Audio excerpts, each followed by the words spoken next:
again. I don't know what you did. I don't know how I got it in there. Okay, did you start? Yeah. Oh. All right. Hello, everyone. Welcome. It's Tuesday again already. And we're a minute early, or maybe half a minute early. We're actually on time for a moment. Oh my gosh, it's cold in this room for a second. I left the AC on because you're always hot, and I'm a little chilly. I don't really like running the AC that hard, but well, this room will get hot because of all the lights. We need a lot of lights so the camera doesn't look all shaky and grainy. So let's see. Hello, Mexican Spec, if you're still there, but I think he may have drifted off. Left Del Campo. That's actually Kim wrote that while I was doing something. Danny Boyd, good evening. I'm the executorist when he's trying to get everything else ready. Bruce Colgerton, good evening. Iceman, how you doing? Welcome to the stream, all. Glad you're here.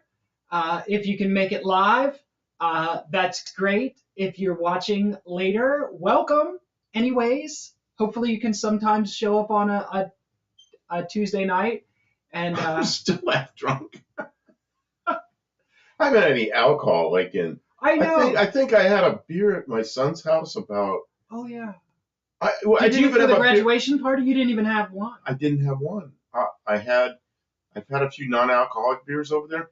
Remember, I took a shot glass. He had a shot glass, or maybe it was a big glass, but I put about a shot glass worth of some kind of some craft beer he had, and I wanted it. It was something from Germany, I think. I remember. Yeah. And I took a swig of it. That's been like 2 or 3 events ago already. That's like. Well, I kind of miss having February. I kind of miss having a beer once in a while, but when you're diabetic and you got sugar issues, man, you just can't do that. It'll ruin you. So, and I'm starting to get a lot of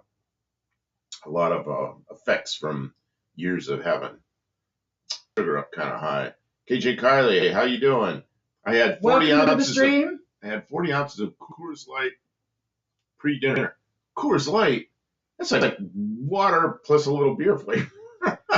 Pure refined sugar is a very dangerous thing that must be all things in moderation. But pure refined sugar, mixed into baked goods and stuff it's just too much. It's hard on the system.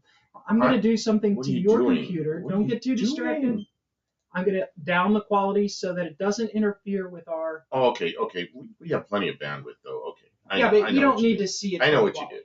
As long as if you need to see us, we're a little grainy on the monitor over there. So we have the whole studio active. Everything's working. It takes us about an hour to get things going on Tuesdays, and we get you got to get amped up for the big show, And so here we are. What's this car we're sitting in? Okay, the car is a 1932 Graham Page. There's a name for that particular one. Let me see. And the reason I kind of like. It looks like a watercolor. What'd you do? Oh, it is. It's a painting. That car was made before they had photography? It just says Graham. It's a Graham Blue Streak 8. So it's a straight 8 engine.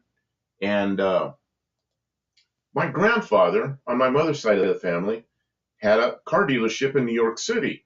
And that's back when the car dealerships were kind of like neighborhood things. They were little businesses. And he was the salesman, he was the mechanic, he was the owner. He had a part-time guy that came in and did detail work, but he was the dealer. He had Graham Page and Chevrolet. And I've heard a lot of stories about him, but I barely knew him. I met him when I was 4 years old and was around him for about a week or so in Pennsylvania, and then we came back to California. Talked to him on the phone once a year, like at Christmas. So I barely knew the guy, but my mother told me a lot of stories about him. And yeah, Lester LeSabre. Welcome to the stream, Lester. So straight 8, that's a pretty. I would like to have a straight 8. I would just like to have one to work on. That would be cool. If it's like a straight 6, it would have really smooth power, right? I think so. It'd be strong. It would have a main bearing for each cylinder. Later, Grahams. I'll pull up pictures. Let's see if I don't know why they're coming up over here instead of over there. I don't know. Just to be irritating. It's difficult to get. Okay, this is a 1934 Graham engine. It's a flathead. inline six, and that's a supercharger that's gear driven, has a shaft that goes up and it spins around there, and it pulls air down through the carburetor. So they were supercharged 6 cylinders. So did they ever make an overhead valve? Graham, I don't think did. Straight 8. Is that a thing? Oh, Buick had one for many years. I don't know who else had one. Packard had a flathead straight 8. What was the newest one? I think because they went to the V8 in the 50s, and then that was like the thing for forever. Buick had a straight 8 that was in over a long time, maybe up to into the early 50s. I'm not sure when the Buick one ended. Well, that's so obscure now, though. You couldn't just get one. You'd have to get a whole car, and then parts would be impossible to source. Yeah, I wanted to bring up a little bit newer Graham. 9 main bearings. Think how strong and overbuilt that would be. Well, if they did, the crank might have been hanging between bearings, so I'm not sure how that Buick was built. I really don't know the Buick engine very well. And I was talking to my friend Vern, on the phone in California, the guy that has the Henry J's and the Kaisers and all that stuff. Yeah. And he says 55 or 56 is first Buick. I'm not sure. See, Vern, he and I were talking about cars in the 50s, a lot of cars, 40s and 50s.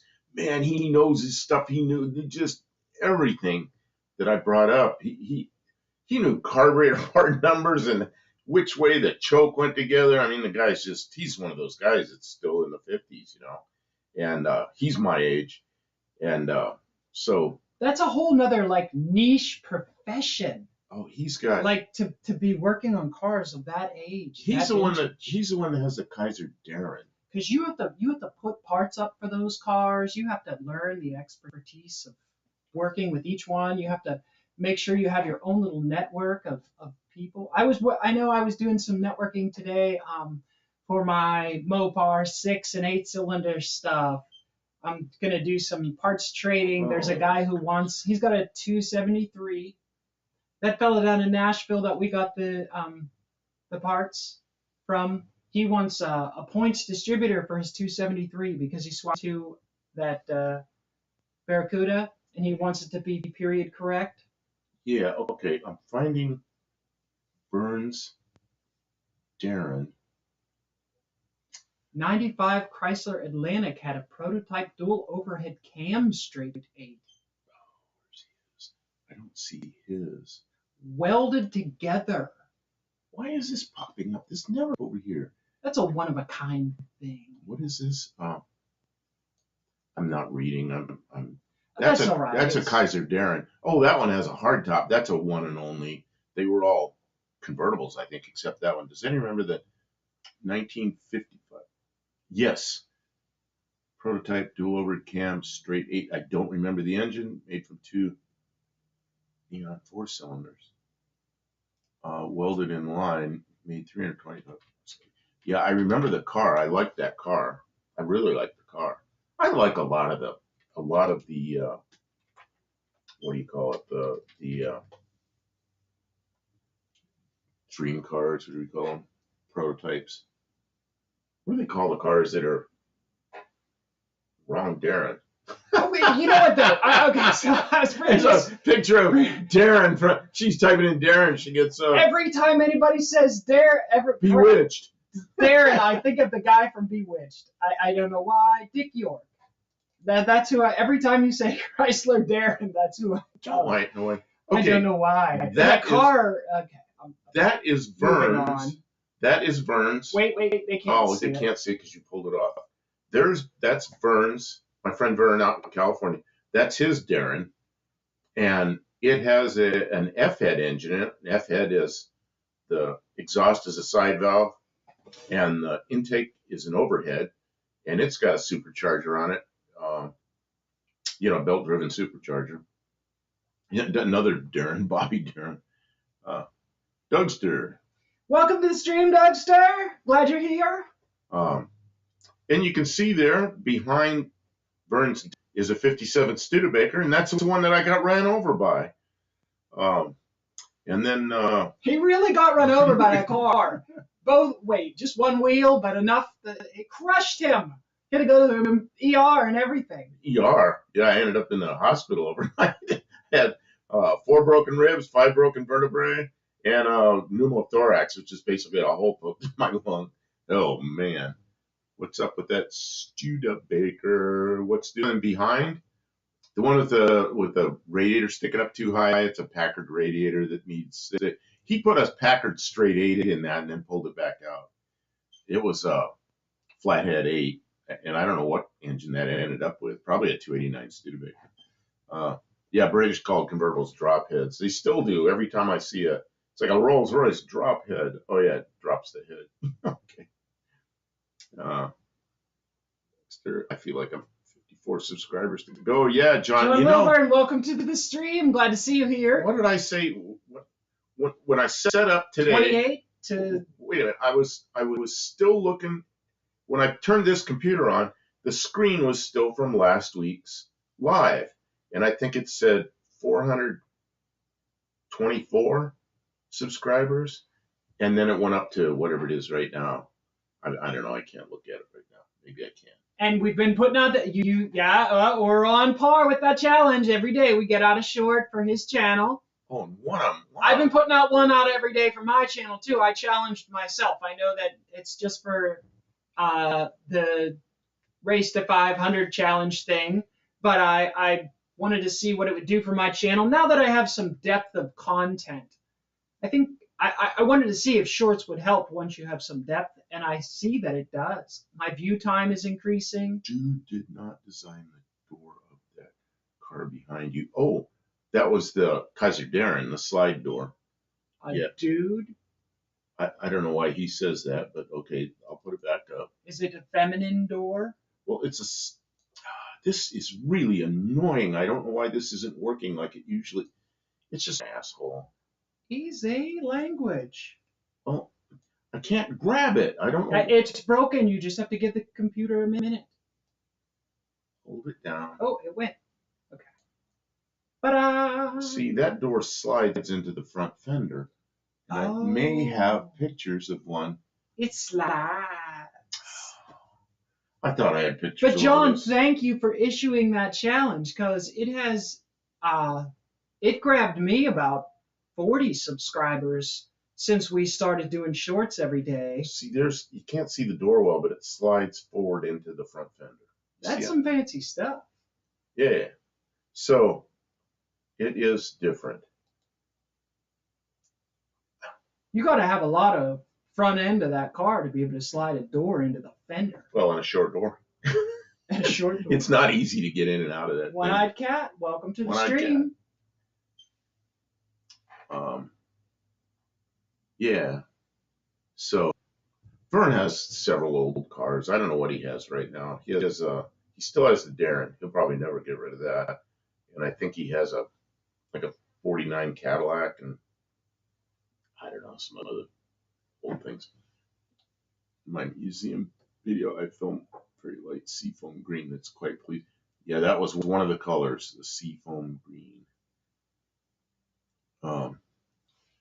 Yeah, I'm sure I have. Green Kaiser. If anyone hasn't seen Dougster Wolverine's Garage's channel, go check it out. John, we have no Mexican spec, and generally everyone in the stream is very well behaved, but you're the only one with a wrench right now. If anybody else needs a wrench, let me know. You have a wrench. Oh, that's true, but I don't have my computer. I only have. This is Vern's Henry J. The day he got it, came in on a flatbed. JB's little shop. How you doing? Yeah, thanks for dropping by to say hi. That's a good thing. Welcome to the stream. Thanks for being here. So that was Vern's Henry J. the day he got it, and that got an F head and a supercharger on it, and I think I rode on it once. See, Vern's gets in these F head engines with the superchargers, and they're not fast by today's standards, but an old rickety car, they're fast. That scares me. Danny Boyd, is that a wrench in your pocket, or are you just? Am I the only one whose audio isn't synced? Yeah, we having audio issues. Okay, I'm waving my hand and speaking. Now I'm putting my hand down. Is it synced?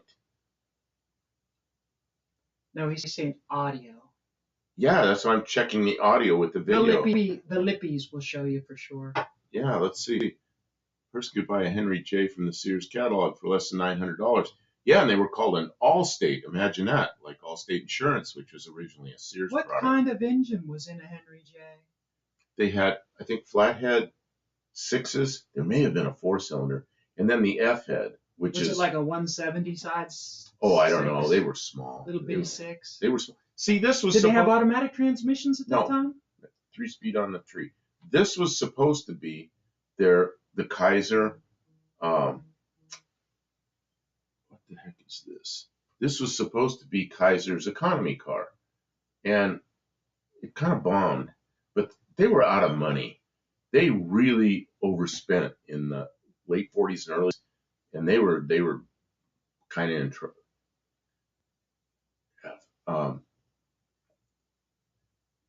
I'm distracted now. Driving fast cars slow is painfully difficult, especially if you have like a really high stall converter and you have to keep revving the motor to move a foot.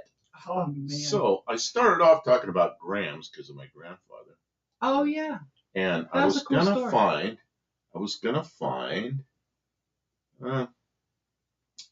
gram my newer grams, which is one I really like, which is the 41 gram. Now they were out of money, so they bought the dies from the cord, and the whole back of the body is like but the front is something they did, and they put a different floor pan in it, and it's rear drive, has a tunnel. So that was the last gram right there, 1941. I'm golden, I don't know. My audio not synced either. Why do we have audio sync issues? I don't know, but I don't know. I actually have no idea how to fix that. The audio is fine. I'm so sorry, everyone. Quarter second isn't bothering anything, or a quarter second off. Man, that's annoying, isn't it? Oh, I can see it there. Let me see what it looks like here. See what it looks like on my screen. Oh, this is always behind, so I don't. Mine is buffering up and down. Man, you know what we did? We shut off everything in this house that sucks up bandwidth. We usually don't do that because we didn't want any extra bandwidth getting sucked up. But I have really good internet here. We have fiber and everything. It's fast. So I don't know why we're having a problem. I don't know, but where's the buffering? I did have to shut this computer down. Look, computer issues, there's some things I can fix, but you know what? You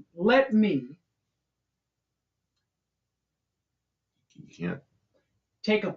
Give me 20 seconds to disable the microphone and bring it back and see if that can fix it. Okay.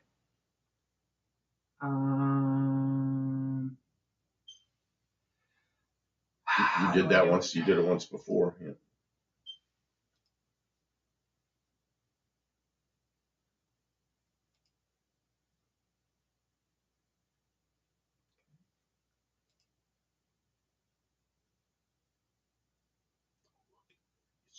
It's yellow. Oops.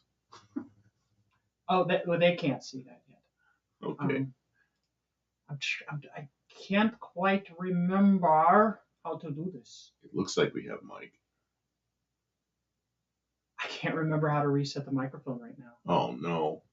I'm thinking as hard as I can.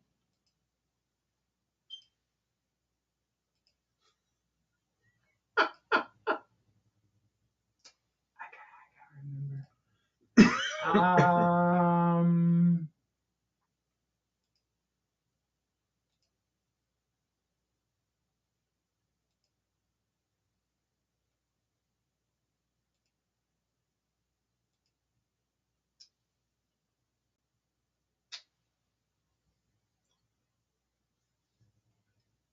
I can't remember how to reboot the microphone. I could unplug it and plug it back in. Is it still doing it though? Yep.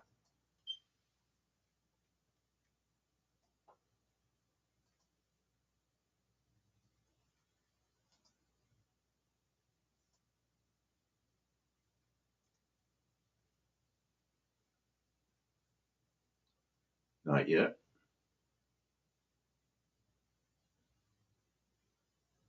We'll talk about something. If I can I figure don't out know what to you're talk saying about. is- Can I talk? Can they hear me? They can hear you. It's They can just- hear me? Yeah, it's just Oh, not on this mic. It's on another mic. Oh, this is really crazy.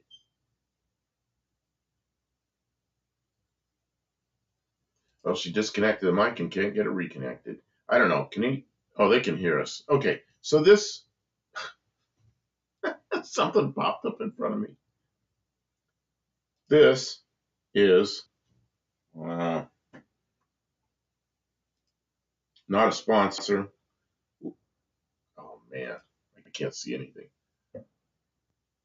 Lipton. Oh my hand, don't turn it far. Some kind of Lipton diet green tea with pineapple mango diet green tea. ooh, that's the fancy stuff. I paid money for that. Yeah, Kim bought me that, and that was really good. I said, "Oh, that's my favorite." I start picking up. I go, "No, we can't afford that." And she goes, "We're getting it." And I'm drinking. Is it? It's not Folgers. It's Maxwell House coffee. Not the regular stuff. And I'm in my mug that says, "Thanks for always liking my posts." And my friend Felina bought me this mug. There you go. I don't know why we do this, but it's turned into something that we do. I saw streamers, show you what their beverage is. So. Well, somebody asked, "What's this?" Begins making jewelry. A little bit of sugar in, and then I've been out of milk for a couple of days, so I'm using powdered milk because I do not like regular coffee creamer because it's made of soy and I'm allergic. You know what else you're out of? Because I know what you. I'm out of a bunch of things. I know what you normally put in there. Ice cream. Milk and ice cream, so I'm resorting to powdered creamer. What kind of drink is that? We have coffee and you're out of creamer, so you put vanilla ice cream in it. Big glop. I know. That's got to be good. I'm sure they charge extra for that if you go to Starbucks. What was good in the early 90s when Snapple first came out, they had, my peach God, tea. yeah. I used to drink that.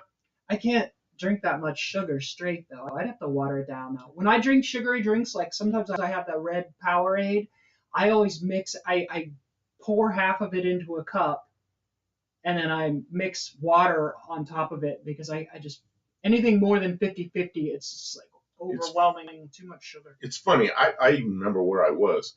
I'd been in Boise, Idaho, and I was headed down into California. I went through that lower southeastern corner of Oregon, and there was some little town there, and I was thirsty, and I pulled into just a little crappy little old store, and they had Snapple in there, and that's what I got was the peach tea. Man, after that, driving a truck with two airplanes in the back, and man, I couldn't stop drinking that peach tea.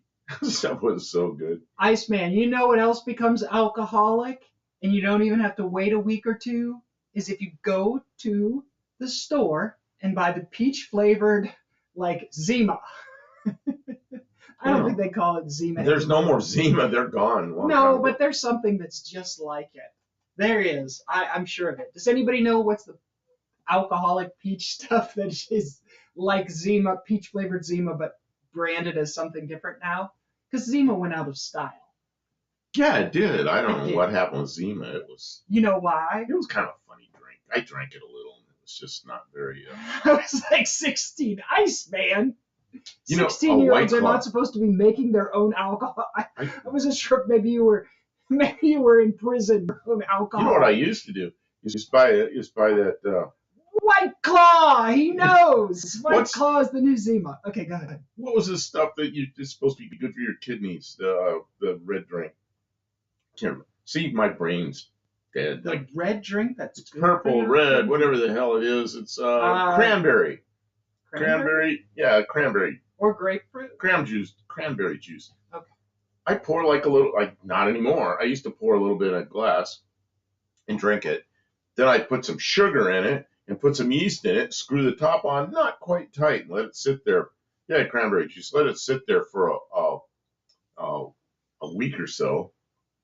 and it would fizz and bubble and everything. It'd stop bubbling, and then the alcohol it was like wine. It's like Professor P wine. likes White Claw. Man, he's one of those young guys. No, but he's married. He has kids. What's wrong with that? I don't know. I don't think it has anything to do with the other. But it's funny. Is it funny to say? I don't know. Then I remember. I remember stuff that wasn't that far back for me, but it's probably before you were even born. Everything you remember is from before I was born. Do you remember all the clear drinks? The what they call that stuff? Pepsi. It was clear. All the drinks that came out that were clear. Pepsi something. Somebody here will remember it. I bet Danny Boyd remembers it. Snapple booze. I'm surprised because it's pasteurized. How did you get it to start fermenting? I should maybe not ask this.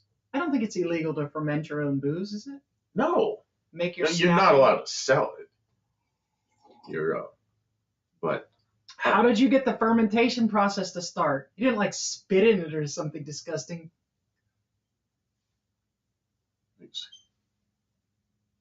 Pepsi. Well, what was the clear Pepsi stuff? It might have been called Pepsi Clear. It wasn't. It was called. Okay, I'm Pepsi something. Yeah, just put onto the search engine. Pepsi Clear. You'll find it right off.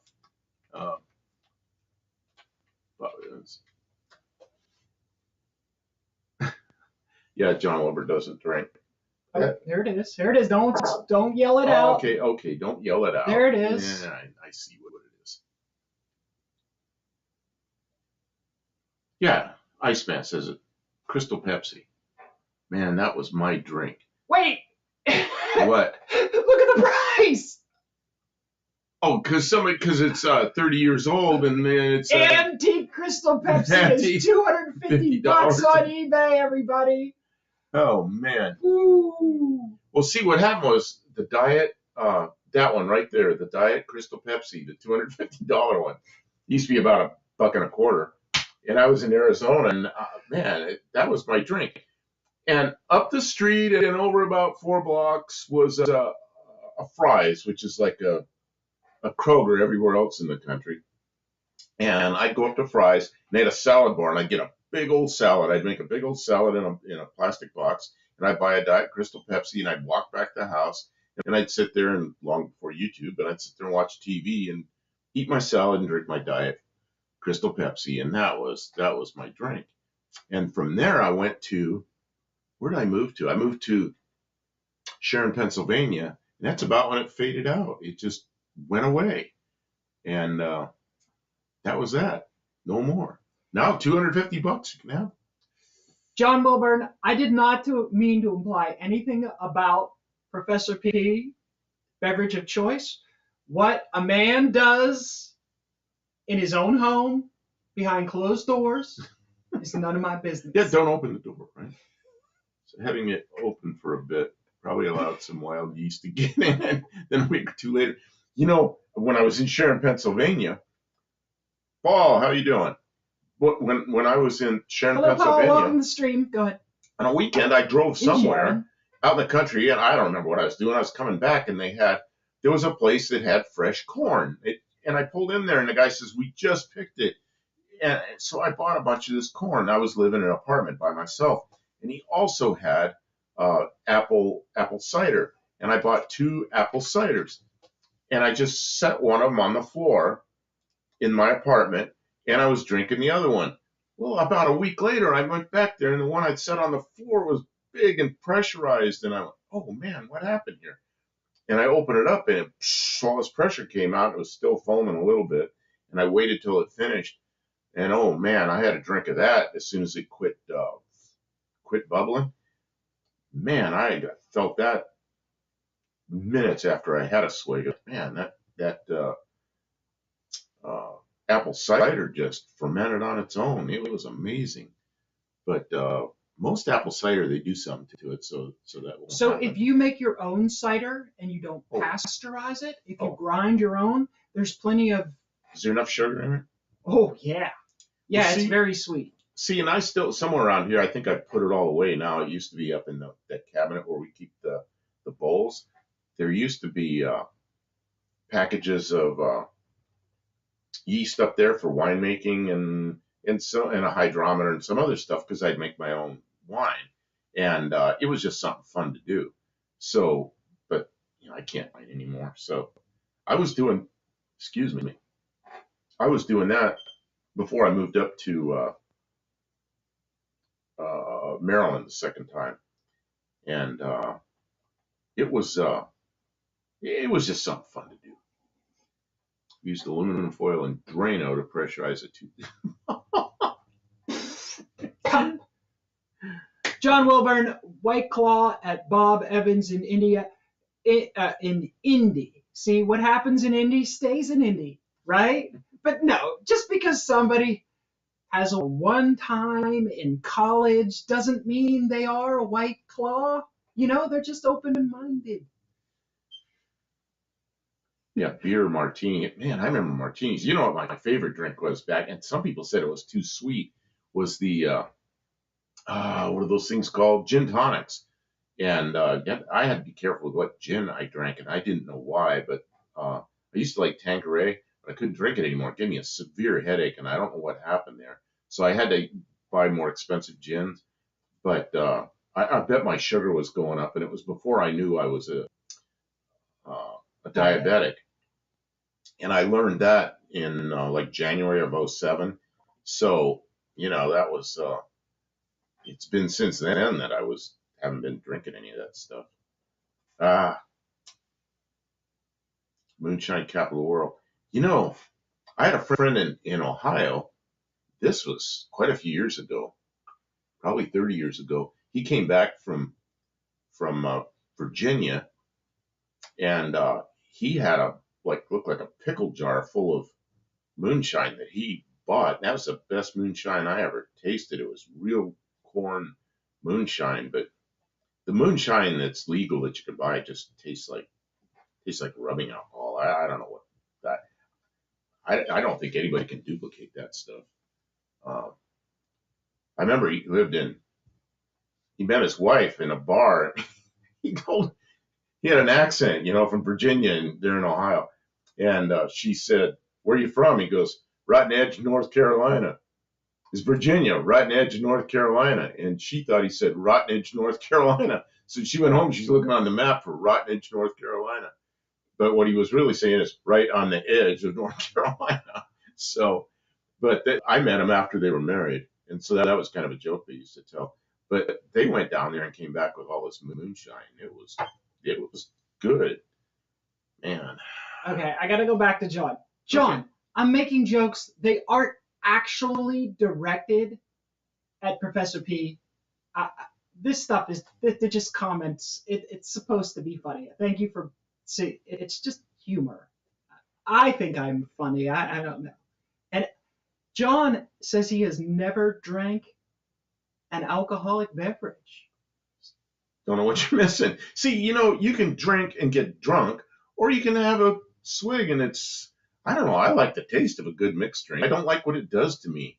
It's like, at first, yeah, it's good, and then it's like, man, I don't like what this is doing to me.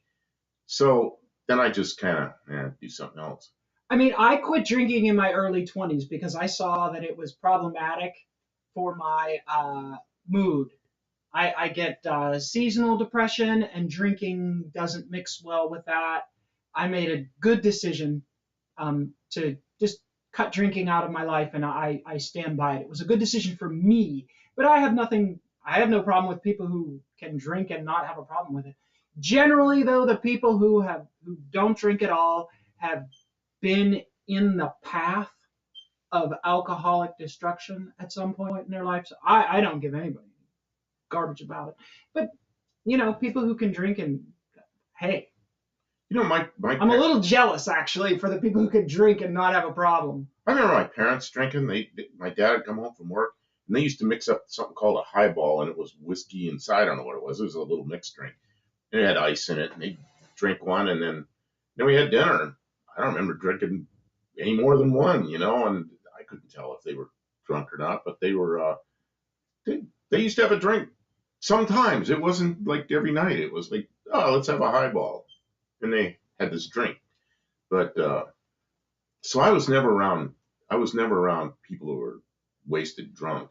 At least in my childhood, I wasn't. When I was growing up, for like holidays and occasions, my grandmother and my mother and my aunts, they would all have like a tiny little drink, and they would all get really lighthearted, and they would laugh, and they would tell stupid stories, but then they would all cackle for 20 minutes about every stupid joke, and they had such a good time. And that's definitely that's something that they should have done, and we need to relax and enjoy ourselves. The other time I remember my parents drinking was my father would be cooking some meat out on the grill, and there'd be a neighbor over there, and they'd be doing this together, and they'd have a beer. I remember that.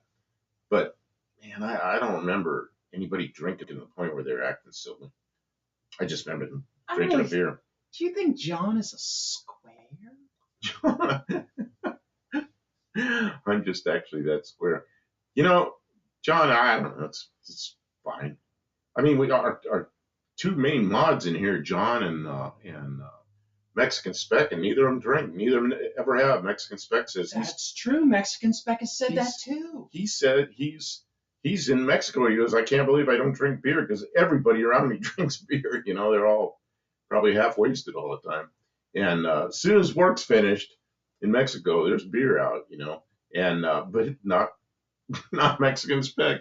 He just doesn't do that. And you've seen me drink a beer, or I don't know what else. I know since you've been here that you've seen me drink something once or twice. But you had that green stuff that you would sneak a little bit in with your. It was. And you kept it from me because I don't drink. I'm like, I don't care that you're enjoying. It was absinthe. Yeah. And absinthe. Everybody's freaked out. It took you a year to drink it. It was a small bottle. It took me a year. Yeah, I'd take something like Diet 7-Up, and I put just enough in it to give it a little tinge of green, and it would make the 7-Up taste a little different.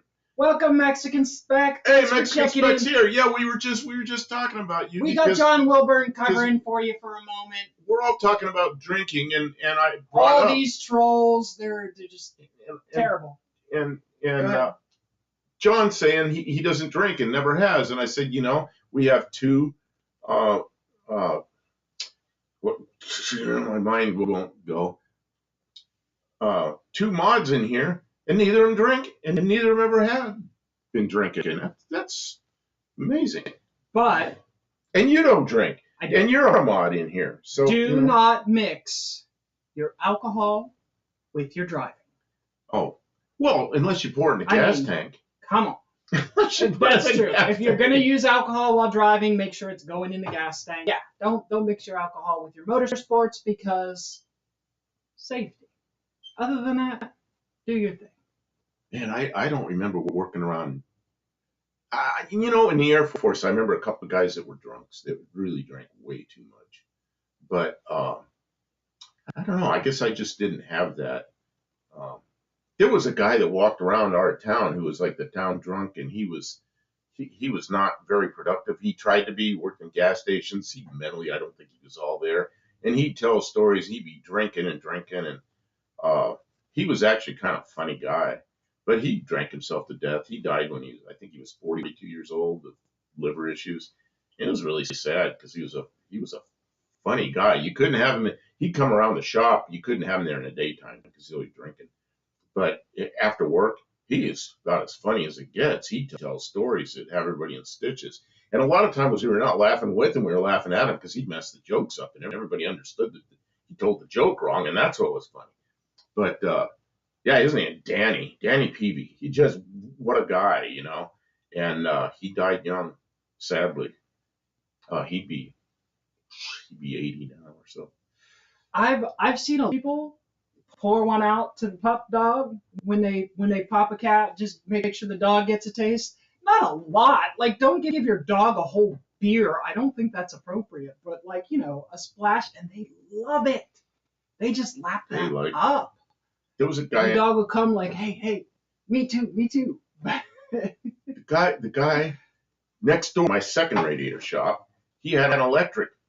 Yeah, the sink. We've chased that problem, Mexican Spec. We went through a whole sound off, Kim rebooting microphones. I can't remember how to reboot the microphone. We can't get that fixed. And I guess we could shut the live down and redo it, and we're just not going to do it. So I don't know why it's off. I don't know if it's us or if it's YouTube. Just close your eyes. It's only me and him, and you've seen our faces. It's annoying. I'm sorry. I'm looking at it over here on this screen. We can't hear the sound. No, but I can see. It's something isn't quite right on this screen over here. My screen, it's horrible. So, yeah, I used to meet a lot of characters in Repair Shop back when, not so much anymore. Yeah, it wasn't another time because the shops where I worked, there was always a refrigerator and there's always beer in the refrigerator. You never opened it during business hours, but as soon as business hours were over, you could open a beer. I mean, not anymore. You can't do that in a retail shop anymore. So, and I remember I worked in a wheel alignment and brake shop, and that guy, he's crazy Norwegian, fun guy to be around. But he would, we thought he was old because he was 40. I remember he had his 40th birthday, and we all thought he was old. So every Friday he'd take a 55-gallon drum, flip it over, or maybe he didn't flip it over. He brought it over. He put a creeper on it and a fender cover, and that was our table. And he'd get out the cheese and sausages and crackers and beer and wine, and we'd all drink. And he called that board of directors meeting. And you could really say anything to the guy about the shop and how it was run and what he could do better, and he'd talk to you how you could work better. And it was kind of a good thing, but you can't do that anymore. And yeah, we probably have too many, but we then of course it's stupid. We drive home. God, that was in 1971, 1972, and so yep, it was a different time. Oh, you're back to our. You want me to put a new car up there other than the Graham, 1941 Graham? Oh, I don't know. I love those 1941 Grahams. I don't think of the tap I can operate. Man. Yeah, I miss having a beer, but I like beer. I like craft beers, the ones people small do. They're really different because I like it's just like anything. A small restaurant in a town I haven't been before, where it's a local restaurant, not a chain, local restaurant. I love going to places like that because you get something you never got before. You meet a lot of people, have a smoke back in the day. Yeah, I never smoked. My parents both smoked, and they just polluted the whole house. I had towels under my door. I had my heater vent shut off. I had my door open or my window open. I didn't care how cold it got in my room. I just did everything I could to keep the cigarette smoke out of there. And my clothes stunk like cigarette smoke in high school, and I was embarrassing. Smoking for a long time, at some point, because when I was younger, I did smoke some, and I realize now that smoking was kind of like golf. Like a lot of business got done around the smoking in the smokes. You know what I mean? Like that was, and so like to quit smoking, you have to pull yourself out of there voluntarily, but then you miss out on a lot of conversations and stuff like that. This doesn't drag anymore. I don't know what the issue is. Oh. This is the same body as that Graham, but it doesn't have anywhere near as much chrome on it. Has the same front end, everything, except not so much chrome, and that's a Hupmobile. So Hupmobile and Graham did their, from the firewall back, stampings of the same body, and they used the same front sheet metal. They used their own running gear in their rear drivers. But anyway, that's another one. They didn't make very many of those. I really like the looks of those cars. Doug Stir, congratulations on working on your weight. I know that beer and sodas, it's a lot of empty calories. You could drink a lot and just like on the calories, especially. I bought a beer making kit once. It was terrible. Yeah, I had a friend that was master beer brewer. That guy he's like at least 10 years older than me, so he's like in his early 80s. And I think he's probably still makes beer out in California. He lives out in the desert in the middle of nowhere. And what? And Nothing, sorry. and he used to make stuff called cherry stout, which is just so good. But he really knew what he was doing, and he crush up cherries and everything, make this beer. I remember drinking some of that. The time I smoked is when I'm on fire. Yeah. Oh man, have you seen that short where we had the fire? Yeah, short, really short. It's like 8 seconds or 10 seconds. We or had something. a full-length video of that, and for some reason we never posted it, so we just I grabbed took the short it. out of I there. took it down because I got like 4 views on the longer one, and I got like 2,000 on the No, short I mean one. we had like a 15-minute video Oh. of us cutting up a trailer and making a fire, and there was some problems with it. We decided to take it down. Or no, we've never posted it, so we grab a short here out of it. Yeah, like, There. I never had a problem with quitting smoking. I bet I quit like 20 times. And my Yeah. mother did that, but it killed Every her. day they quit smoking. Every cigarette is the very last one. Every pack. Never buying another pack There's until a I do. car on a $10 bill. There's not a car on a $10 bill. Did you ever notice the penny has... Is there a car? Who's on the penny? I'm going to tell the story, and I got it all messed up already. Who's on the front of the penny? Tell me, who's on the front of a penny? Maybe nobody's on the front of the penny anymore. Somebody on here tell me, because I'm too stupid to figure it out. Lincoln. Yeah, okay, Lincoln's on the front of the penny. You know he's also on the back of the penny? Yeah, because it's Lincoln. If you look on the back of the penny, inside, take a look of the back of the penny. There's a picture there with both. It's right there. Oh yeah, he's also there. He's also, if you look inside the building, he's in there. This is true. I never knew that till just like a week ago. You didn't know that? I never noticed it. No, I didn't notice it. Did you see? He's seated in his memorial. He's seated in his memorial. Have I ever been there? Yeah. Oh yeah, I've been there. Yep. Last time I was there was with Matt, my son, and it was a couple of days before he went in the Army. Look up the $10 bill car. All right, I'll look I don't know about that. It's gonna. If it brings up something dirty, I'm gonna be mad. Because we never even imply anything dirty on this channel. I'd go Monday through Friday without smoking, then I'd smoke about 3 packs. Oh, that's terrible. Oh, God. So. Oh, there is a car on the back of the $10 bill. Oh, wow. What is that, a Model T? No, it's a Hupmobile. It's a Hupmobile. Yeah, look, there it is right there. Wow, and that's a Hupmobile. That's a much newer Hupmobile. That's pretty cool. Thank you. That's a very interesting piece of automotive trivia. So if the founders saw this $10 bill, they would have no clue what that modern piece of machinery was. It's like, where's the horse? Very cool. Iceman knows some stuff. Man, it says here I had a 10 earlier before I brought groceries. You know what? That was my goal today, was to buy groceries, and we never got to the store.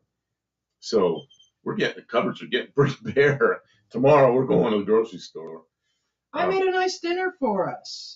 I know, and I didn't eat any because I was in a hurry, and I don't know. I'll eat it when we're done here. Or a shelled. What's a shelled penny? Probably a shield. I don't know what it is. My head is just. Why is my head itching?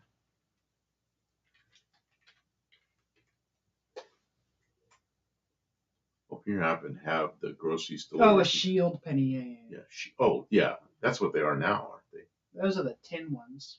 That's not a real penny. I remember paper penny. Oh, it wasn't a penny because I've melted pennies before. It was a quarter. A friend of mine came in. He set a quarter on the bench, which is steel, in my radiator shop. I got a torch going. I'm soldering. He goes, I bet you can't melt that quarter. I reached over my torch and about 1 second, clip made a little ball and came back and kept soldering. Never even messed up the solder. It was perfect. And he was like, You melted my quarter. You told me to. I didn't think you could do it. I go, well, there you go. Now you know. There's a little ball of molten metal. Now you have been educated, and it only cost you a quarter. It only cost you a quarter. In the school of life, that is an economy lesson. Yes. Yeah, they've changed a penny since you've been there. Yep. So what's Mexican money look like? Have they been changing yet? They still have, I'm sure they have coins.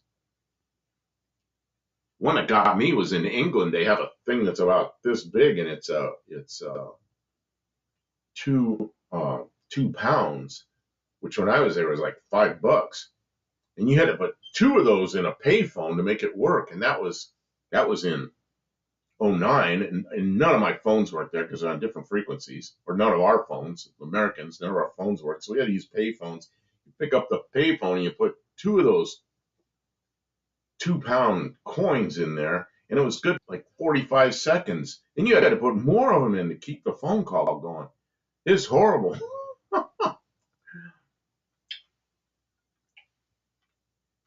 Like those zinc pennies. When I bought my 63 Fury 1982, each door armrest had pennies in them. They're still there today. Some are old ones. You remember the wheat penny? That's all there were when I was a little kid, were wheat pennies. I think it was 1957 or 58 they came out with the new ones. Look up wheat penny. Oh, I know what wheat penny. I don't know how to spell wheat. WHEAT. Yeah, there you go. Yeah, that's what a penny looked like when I was a little kid. Anybody collect these error coins? Everybody's all about these error coins. Change that money every couple of years. Yeah, some of the coins don't look real anymore. I remember I was in South Dakota, which we moved there from California. It was in 1965. And it was shortly after the new quarters came out that they were, I don't know what they are, some kind of metal with like silver coating on them or zinc or something. They used to be silver. And I remember there were old guys there, like older than my parents. They would not accept a new quarter. I'm not taking those. I won't take one of those. They're worthless. I'm only taking the silver ones, which I think were 1964 and earlier. I remember old guys would not take them. Our 20 peso bill and out. And our 50 peso bill are now plastic. Oh, got to be careful with that. The ones like in Australia or maybe New Zealand, if you heat it with a heat gun, they shrink up. Or if you forget to put them in the if you put a regular U.S. bill in ammonia, it will shrink. Really? I have seen people shrink. I think it's ammonia. Anybody ever shrank a dollar bill? I'm gonna Google it. Or what about in Canada, where that's the center of the coin is a different piece of metal than the outside part, and they fall out, and then you got a thing that looks like a washer. I still find wheat pennies in my daily change. I do find wheat pennies now and then. Steel pennies. I remember the steel pennies when I was a kid, but those were from the war, which is 10 years before I was born. So they were even unusual when I was a kid. How they dissolved, left out in the weather. Oh man. 1909 VDB. What's VDB? 1909. I don't know. Somewhere worth big money. Stray Bullet. You're the one, Stray Bullet. I asked him. He said, I don't know what brought it up. I said, see, your mother named you Stray Bullet? And his response was pretty cool. That was on Tony's Live. You gotta put your response down because I don't remember what it was. I just remember I laughed. I think Stray Bullet. I think that if you do it once, that it's considered it's not considered it's against the law to shrink bills, right?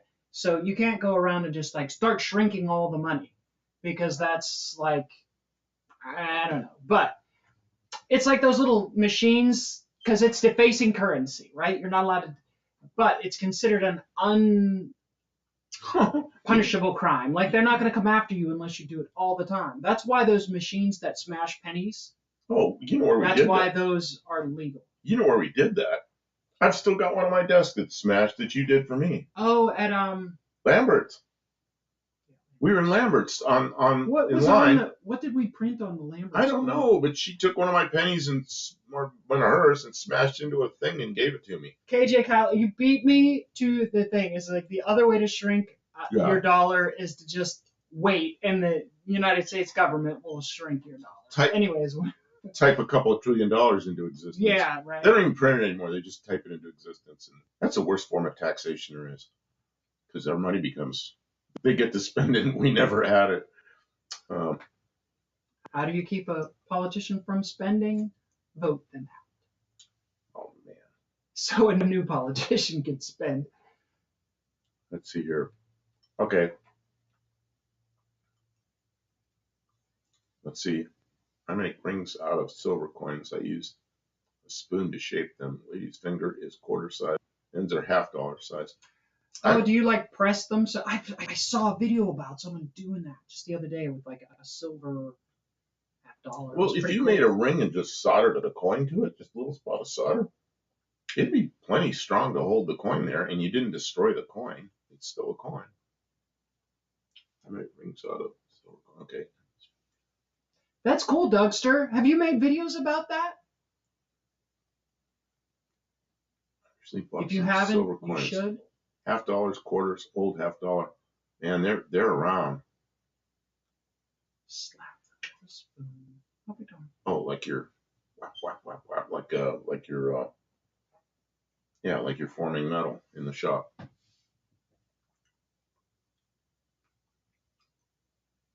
Oh, what else do I want? Look at pictures here. Generate some. Yeah, KJ Kylie. I'm looking for something here. Franklin Buick builds. What is this? What is this strange stuff? Oh, I'm just looking at all my car pictures. Okay. Thanks everyone for being here. We're reaching the end of the first hour, and I hope everyone's had a good week since your last time. We did. We've been busy. What we were working on? What have we worked on in this last Your week? suspension. Tell them about your suspension. My suspension. So my 66 Dodge Dart, which I don't have a picture of because I'm a fool to not be ready with that. It is gold and it is a 4-door, but it is a Slant 6 car. I'm sorry I interrupted, but I'll address you. Welcome to the stream. So go ahead. I'm sorry. All right. And so I got the car from Uncle Tony down in Murfreesboro, and he got it through actually I kind of got it from through Mopar Al and Uncle Tony when they were still friends. You were still friends. And Mopar Al told me, hey, that car is going to roar when you drive it. It needs a rear end, which is 7 1/4 rear end. It's just the stock 323 gears. I was like, okay, He wasn't kidding. Power Tour was last week, Mexican Spec. I don't think it's going to be ready. Oh, it's Power Tour is Mexican Spec asked if my Dart would be ready for Power Tour. Yeah, that's 51 weeks from now. Oh yeah, it'll be ready for Power Tour next year. So I knew the rear end was bad when I got it. We drove it, it works, but man, does it really roar. And so I got the car started up a couple weeks ago. I pulled it in the garage. I started working. That's right. He got it. He understood. I pulled it in the garage because the carburetor was, it was really not quite right. So I started working on the carburetor, and then I started working on the radiator, and then on Facebook, I found this Ford Ranger, and the guy only wanted not too much for it. And the motor for it is the right motor that I need to repair my Bronco 2, which I've been kind of keeping my eyes open for 2.8 or 2.9 or 4-liter engine of the Cologne transmission bolt pattern variety that would go in my Bronco 2. So this truck had a bad transmission, supposedly a Jasper remanufactured engine in it, which I think it's just a running engine. But I looked at it. It's got the 5 on 4.5, which is basically Mopar big bolt pattern. It's shared with Ford. Super common bolt pattern, so I can put wheels on. So I measured it out, and it is the same. I mean, exactly the same width as a 66 Dodge Dart. So all we had to do was cut the purchase off and weld new purchase on. I say all, but he's a welder, and I'm pretty good with fitting metal, so I dragged it out of there. We dragged it in the garage, welded new purchase on, made shorts about some of that process, and we dropped it in, and and boom, it dropped right on the stops on the. That rear end was exactly the same width. It dropped right onto the little nubs on the springs. She got it up under there and lifted it in by herself, and it just went clunk right into perfect fit. Stuck on clearances are all perfect, so it's got a Ford, what is it, 7 3/4? Which one? The Ford? The Ford rear end. It's a 7.5-inch rear. That doesn't sound right. Yeah, okay. 7.5. It's some, okay, that's why, because they don't call it 7.5, they call it 7.5. And it's, we're going to have to, we'll use the Ford Ranger drive shaft as a perfect length. It's the right length. And then all we have to do is get a adapter U-joint, which she found online, and it should be. And so we put the from the Chrysler yoke to the Ford drive shaft. There's an adapter U-joint. So okay, how many angles of pinion? You know what we did? We took the Chrysler rear end out, the 7 1/4 out, and we took a smart level, which is a electronic level, and we measured. We used you can go on there and see our one of our shorts. We put a square on the, well, you can see what it is. We measured it, we zeroed there, and then we went over to the spring purchase, and it was 7 degrees. So we took the Ford rear end, and she made new spring purchase out of some steel, and we put them on there in exactly the same place at 7 degrees. So it's identical to the angle is identical to the original Chrysler. So they're 7 degrees from the drive shaft, and it's all just exactly the way it was. So we didn't have to refigure it all. We just had to make it the same as the other one. I made my ring from walking. I want to see the ring, Dougster. Bed on the Ranger worth selling. Make it short. I'm going to use that bed, and it's not really damaged. It might have some small amount of rust. No holes. It has rust in the arch of the driver's side. The passenger side is perfect though, so I don't know why it's rusty on one side. But it's all like anything. The thing of it is we're in Tennessee where stuff doesn't rust bad, so it's worth nothing here. But up north, it would be worth a small fortune because in the condition it's in. And then here's the crazy thing. I was on the phone. Oh, my friend Vern out there in California, that's the whiz kid on everything that's old stuff, and he worked in parts stores, and he was the kind of guy, if you walked in there and said, I need a U-joint that fits, this drive shaft and this yoke with this car, he knew what it was. It was already in his head. You just go get it for you. And he had all the catalogs with all the dimensions of all this stuff. So he talked to him on the phone, and all his catalogs ended like in 75 or 6 or something, so he couldn't find the U-joint. Kim gets online at the same time. I don't know if she's doing this. She finds a U-joint that's the right one. Who's leaving? Paul says they're leaving. Mexican Spec said bye. Oh, you're leaving, Mexican Spec. Okay, thanks take for care. being here. Drive safe. So Kim found a U-joint. So I said, oh, you found one. She goes, yeah, it's ordered. It'll be here whatever date, 2 days or something. So, okay. I said, what's it fit? And she says, surprise, surprise. She goes, it's for an AMC something. And I go, oh, that makes sense. Chrysler transmission and some kind of Ford drive shaft. Sounds like AMC because they use stuff from everything, So, do you want to put my next picture up? Ford's rust in odd places. You know what though? Everything else rusts in odd places. But you never know where it is, right? Where that truck lived most of its life. It might have been in the grass on the driver's side, parked in the grass on the driver's side, and that's why it rotted on the driver's side, or in the shade, or in the sun. You never really know why. So AMC. yeah, so she got an AMC a U-joint that's supposed to be for an AMC. It's on its way, and let's hope the measurements worked. And it did, like, it tracks like the application. Okay, it's a and it says that it's a conversion joint. So let's just hope that we can, because Ford and Chrysler are different. Now I can't think of the terminology, so maybe you can help me. The Chrysler presses in from the outside and has clips on the inside. Oh, it has C clips on the inside, and then the Ford presses in and has clips on the outer part. Yeah, the Chrysler, the grooves for the clips are in the cups on the U joint, and the Ford, the grooves are in the yoke part. AMC All-Matic Pacer has the record for most global manufacturing content. The steering column was made by Lamborghini. Really? Why would they buy it from Lamborghini? They probably had extras. I think they didn't build enough cars. They had extra steering columns. How many extra steering columns could Lamborghini have laying around? That's crazy. I had an AMC car. I had an AMC Matador 74. One of the two cars I bought brand new. So I bought it when I was in the Air Force in 1974. And that car had General Motors Saginaw steering gear. It had a Chrysler transmission. It was 904 TorqueFlite. Did have an AMC engine, which was the 258 six-cylinder. Had I think the starter was Ford. I remember the starter solenoid was like a Ford. It was it was all kinds of different stuff, but it was still an AMC car.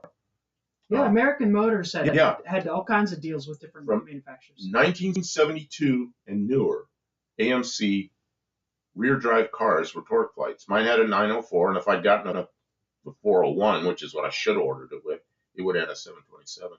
Yeah, Lamborghini still makes tractors. You ever watch? I don't know if any of you have Amazon. What do they call the Amazon where you can watch the movies? The movies on Amazon, anyway. There's a series on there with what's his name from Jeremy Clarkson? Is that who it was? Yeah. Yeah. Clarkson's Farm. Clarkson's Farm, and he doesn't do anything halfway. He needed to buy a tractor, and he went out and bought a Lamborghini tractor. It's an enormous, expensive tractor. Thinks he's going to make money with that. The old Kelvinator plant, Grand Rapids, with stamped fridge and stove parts this week, and AMC car parts next week, and back and forth. When I had my Matador, all my friends called it a Kelvinator because they were laughing at me because they're all a bunch of Ford guys, and I'd been a Ford guy up till then. We had 56 and 57 Fords, and they all called my car a Kelvinator. Yeah, I think AMC didn't necessarily buy steering columns. They bought surplus of manufacturing capacity. Lamborghini says, we can sell you these for cheap. And they were like, okay, that's great. My steering column and my steering gear were all General Motors. It was all Saginaw stuff. And then the steering wheel was AMC, but it had the thing that fed on there. U-joints within the same series use the same cross. Just to go to the parts store. And the guy would pull two different ones off the shelf, and you'd have two of your conversion joints just swapped. Okay. We were smart enough to check, and they were not from the same series. The caps, there was 20 thousandths difference. I mean, the cap would slide on there, but it had 20 thousandths slop in it. And, we couldn't use that. So she bought the one that has the two different things. $17 delivered from Amazon. Had them in 2-day delivery. They'll be here tomorrow. I'm not saying that all caps you could swap them around, but this one. Well, I'll bet you if they came from the same manufacturer the same week, they'd be the same thing. We did check. Oh yeah, that's a good thing to try if you're ever in that situation. But I'm looking at it. I said to Kim, we're using my hydraulic press, so it's really easy to get the U-joints in and out. So I'm holding the drive shaft, and she's operating the press, or maybe she's getting it all set up, and then I'm operating the press. She's standing on one side, I'm standing on the other side. So we get it apart and everything, and I'm saying, I think those caps will just go on here. So then I fit them, and I go, man, I don't think it's going to fit in there. It feels really tight. So I measure them, it's like 16 thousandths difference, and I think, I don't think that's too much. I think a second. I think that's too much of a press fit. Then we measured, let's just swap the caps. And then it's 20,000 difference of the bearing part, and we just both looked at each other and went, nah, can't do this. You know what though? I just thought of it now. What? We didn't measure the inside of the cap and the diameter of the needle bearings. We might have been able to figure it out by changing the needle bearings, but I don't think they would fail. Here's the thing. We got old stuff. 2 cars with over 100,000 miles on them, and we're going to swap bearings and caps around. You know how long that's going to last. It's going to fail. We're going to be out 120 miles from home and sitting alongside the road going, wish we'd got new caps. I wish we got new U-joints. U-joints within the same series use the same. Okay, yeah. Lamborghini tractors are very these things were huge. Oh yeah, there's the one from Jeremy Clarkson. I don't know why please forgive me. That's the one Jeremy Clarkson got. I am not doing my job. I'm supposed to bring up visual aids for the things that we talk about. It's one on the far left, yeah. There's Jeremy Clarkson right there. Okay, there's his. Okay. And then, yeah, so I don't know how aerodynamic it. Maybe it was. I mean, compared to a regular tractor, that thing was enormous. Everybody else there in England had like normal sized tractors. You could see the blue tractor behind it. And then he had this huge thing, giant tires, air conditioned, all these lift buttons, and oh my God, it was like something nobody had ever seen before. But, you know, Jeremy Clarkson. You want to show my picture? I don't know if anybody cares about it. Which picture? That one. Okay. The one I brought up. Yeah. And it's just sitting there. I don't always know what we're doing. Okay. That got big. Wrong screen. Okay. That's a car I really like. Is that That's probably the newest Chrysler product I like. It's a Chrysler. Murata? No, the Murata. Same body as a Murata. Okay. Well, but the Murata's a Dodge, and that's the Chrysler. Cordoba. But it's a Cordoba. It's some model of the Cordoba. What is it, like an 81? LS, like the Chevy LS engine. Is it like an 81? Yeah, I think it is 83? an 81. I think it's an 81. It's in that range. I remember those cars. Yeah, I kind of like those. 80 Dodge Aspen, and it was the last year that it was an Aspen, and then the next year they went to this body style and did away with the Aspen. You had a Cordoba LS? Yeah, it's an 81. And it's just and then I've got an abomination that somebody took one of those. Oh my goodness. And they decided, here's the next one. This person decided they really wanted a Superbird or, you know, a wing car. Where did that go? I think you closed it. Open it again. Oh. Trying to move it. It won't move. So somebody decided they wanted a wing car, and they took one of those Cordoba LS's, and they did that.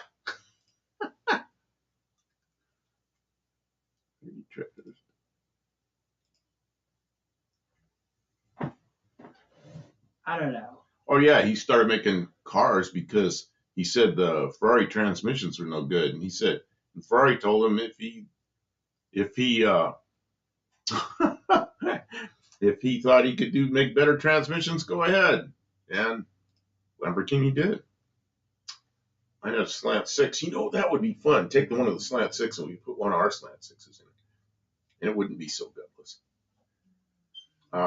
It's a heavier car than an A-body. I don't care. It wouldn't have to be gutless though.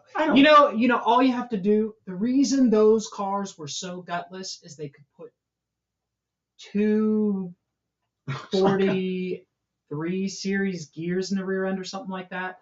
The rear ends in those cars to get highway mileage were stupid. So, I mean, it would go on the highway, but it just couldn't get out of its own way.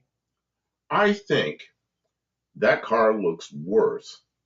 Put 373s in that car, and it would scream. Up to about 45. Is that a B-body? Well, that's why I like it. B-body? He says that's the last year's of the B-body. It could very well have been. The B-body came out in 62. My favorite of the B-bodies is 63 Plymouth, like Mexican Spec has. Man, I love 63 Plymouths. And then a lot of the B-bodies I liked. Okay. And I like that. So it's the last of the I body. found on Facebook Marketplace. I got it. Can I show something from Yeah, Facebook go ahead. Marketplace? Left and right. There it is. That's Marketplace. This is Marketplace. It looks like an old dead car. 78 Plymouth Volare Road Runner. I saw it and I'm like, man. Doesn't look like it's running the roads anymore. I want it. I want it. Okay, it was called something else, but it's a derivative of the B-body. Oh, that I believe. The grill's in the back seat. I saw it already. I mean, because you had those cars, you like them, you know. It's in my price range and it's within striking distance in Mayfield. Don't you dare spend $2,500 on that. I know. Drag that into our yard, it'll be sitting there holding the grass down. Now, if you want something, get one of my favorite cars in front of it, which is that Peter. Man, I was going down the road in Tucson, Arizona, a couple of years ago, and I'm catching up to a PT Cruiser, and the back end's sitting up kind of the back end's sitting up kind of high on this PT Cruiser. As I get closer and I get through traffic, I can see it real well, and underneath I can see there's a pumpkin under there, and it's a rear drive PT Cruiser with these big fat tires on the back. And I thought, oh man! And as I pass it, I hear it. Whoa, there's side pipes coming out, and I'm thinking, man, somebody made a nice car out of that. So somebody was loving this thing as a hot rod for a little while. Trunk doesn't have holes in it. It's not pretty, but it's. See, you're from Pittsburgh. That's your what you look at in a car is no holes yet. And I look at cars from the interior. Okay, we're gonna click past the interior, and then under the hood, it's very messy, but it's complete. It's complete, and it's a 318, not a 6-cylinder car, right? Because most of those Aspen Volaris were 6 cylinders. That's something. And no. So a J body. There's the grill. We have a grill. It's a J body. Okay. Oh, that seat. Oh my God. Yeah, don't sit in that. You have bugs crawl up out of it. There. That's the picture we like. The Stripe sells it to me. Well, you see they stuck the RT on there, so now it's an RT. Well, all the RT means is it had the plastic on the back. Yeah, but that's somebody and the side louvers. That doesn't look factory. That is. That is factory. That's what. That's disgusting. That is what the RT Volare. Somebody got those parts so that it could be an RT clone. Yeah, actually, it's a 318, and it has the. Let's see. Picture. It has the window louvers. Yeah, I remember those. That's all the RT was the window louvers, the rear thing, the stripe, and a 318. That's all the RT was. There was no bigger motor available in those. I just saw an LS Swap Prius on Instagram. Who's the guy up in Massachusetts? He's in Amesbury, Massachusetts. He builds does all the electric car work. I don't know. Electrical work on cars? No, electric cars. Oh. You know. I don't do any electrical car stuff. Yeah, but he put an LS in one of them. I don't look at that. Oh. I don't believe. Rich Rebuilds. Yes, Rich Rebuilds. Yeah, it's Rich Rebuilds, and Rich Rebuilds. Electric cars are against my religion. I'm not against them. I just don't believe them. Yeah. So, I don't mind them. I just don't like them jammed down our throat the way they are. I'm not really. I don't think there's a religion that's against electric. Oh, man, there probably is a religion that's against. What's this? You're laughing at something. A religion that's against electric cars. Yeah. So, yeah. So, Rich Rebuilds. Jesus never drove an electric car. What does the Bible say about electric cars? Don't go there. I'm sorry. We're done. Sorry. So that's like one of those things. Yeah, we stray back in stray back in from that conversation. All right. So once the Tesla bodies start to be worth scrap price, aren't they already? As long as they don't catch on fire, then they're really scrap. I want to move in on one and swap in front-wheel drive Chrysler running gear. It's a natural fit. No need for drive shaft tunnel. You know what? Put front-wheel drive Chrysler gear on both ends of that thing so it's four-wheel drive and twin engine. Then you're going to have something. I'm not against electric cars, but I don't like the over computeriness. So, I got so mad at my car last week, my Mazda, because of the electronics. And it's a gas engine, but the electronics kill it. It's got a draw on the battery. See, but any wait a car minute. It kills the battery overnight, which just sets me off, angers me. But then it won't do it for 2 months, 3 months. The draw goes away, and then one night it'll have a draw on it again. And I've had it since it was new. Had it back to the dealer over and over and over. They can't find the problem. It's intermittent. It's just some little electronic thing in there, puts a draw on the battery, kills the battery overnight, and then you turn the key, or it's no key, you push the button. There's a thing I don't like. You push the button, and it just sits there and goes click. It's like, I don't know. Any car could do that. It no, has a bad, what's no, the thing that only lets power go in one direction? Because when cars have a draw, and it's not an electronic full of gizmos car, you go in there and you find the draw. When it's all this electronic crap and it does it intermittently, how do you ever find the draw? I just hate it, Amish don't use electric cars. No, they use, they have 1 horsepower, and I saw one time that was 2 horsepower. My poor Chrysler Corporation is taking a hard loss. CEO cost cut everything, and the cars are suffering. The future looks bad for Code, even if it is called Stellantis. Yeah, it's like so many computer problems. Yeah, when all the computer stuff's working right, the computer cars are kind of nice because you plug in the OBD2 and all the troubleshooting. And you watch people that know what they're doing with those with the scan tools, and if they know what they're doing, it's pretty good. But when you have something that's intermittent, oh man, good luck. Yeah, you have to break the whole way so they can find the problem. My Mazda, the problems it's had with electronics is the cruise control is intermittent.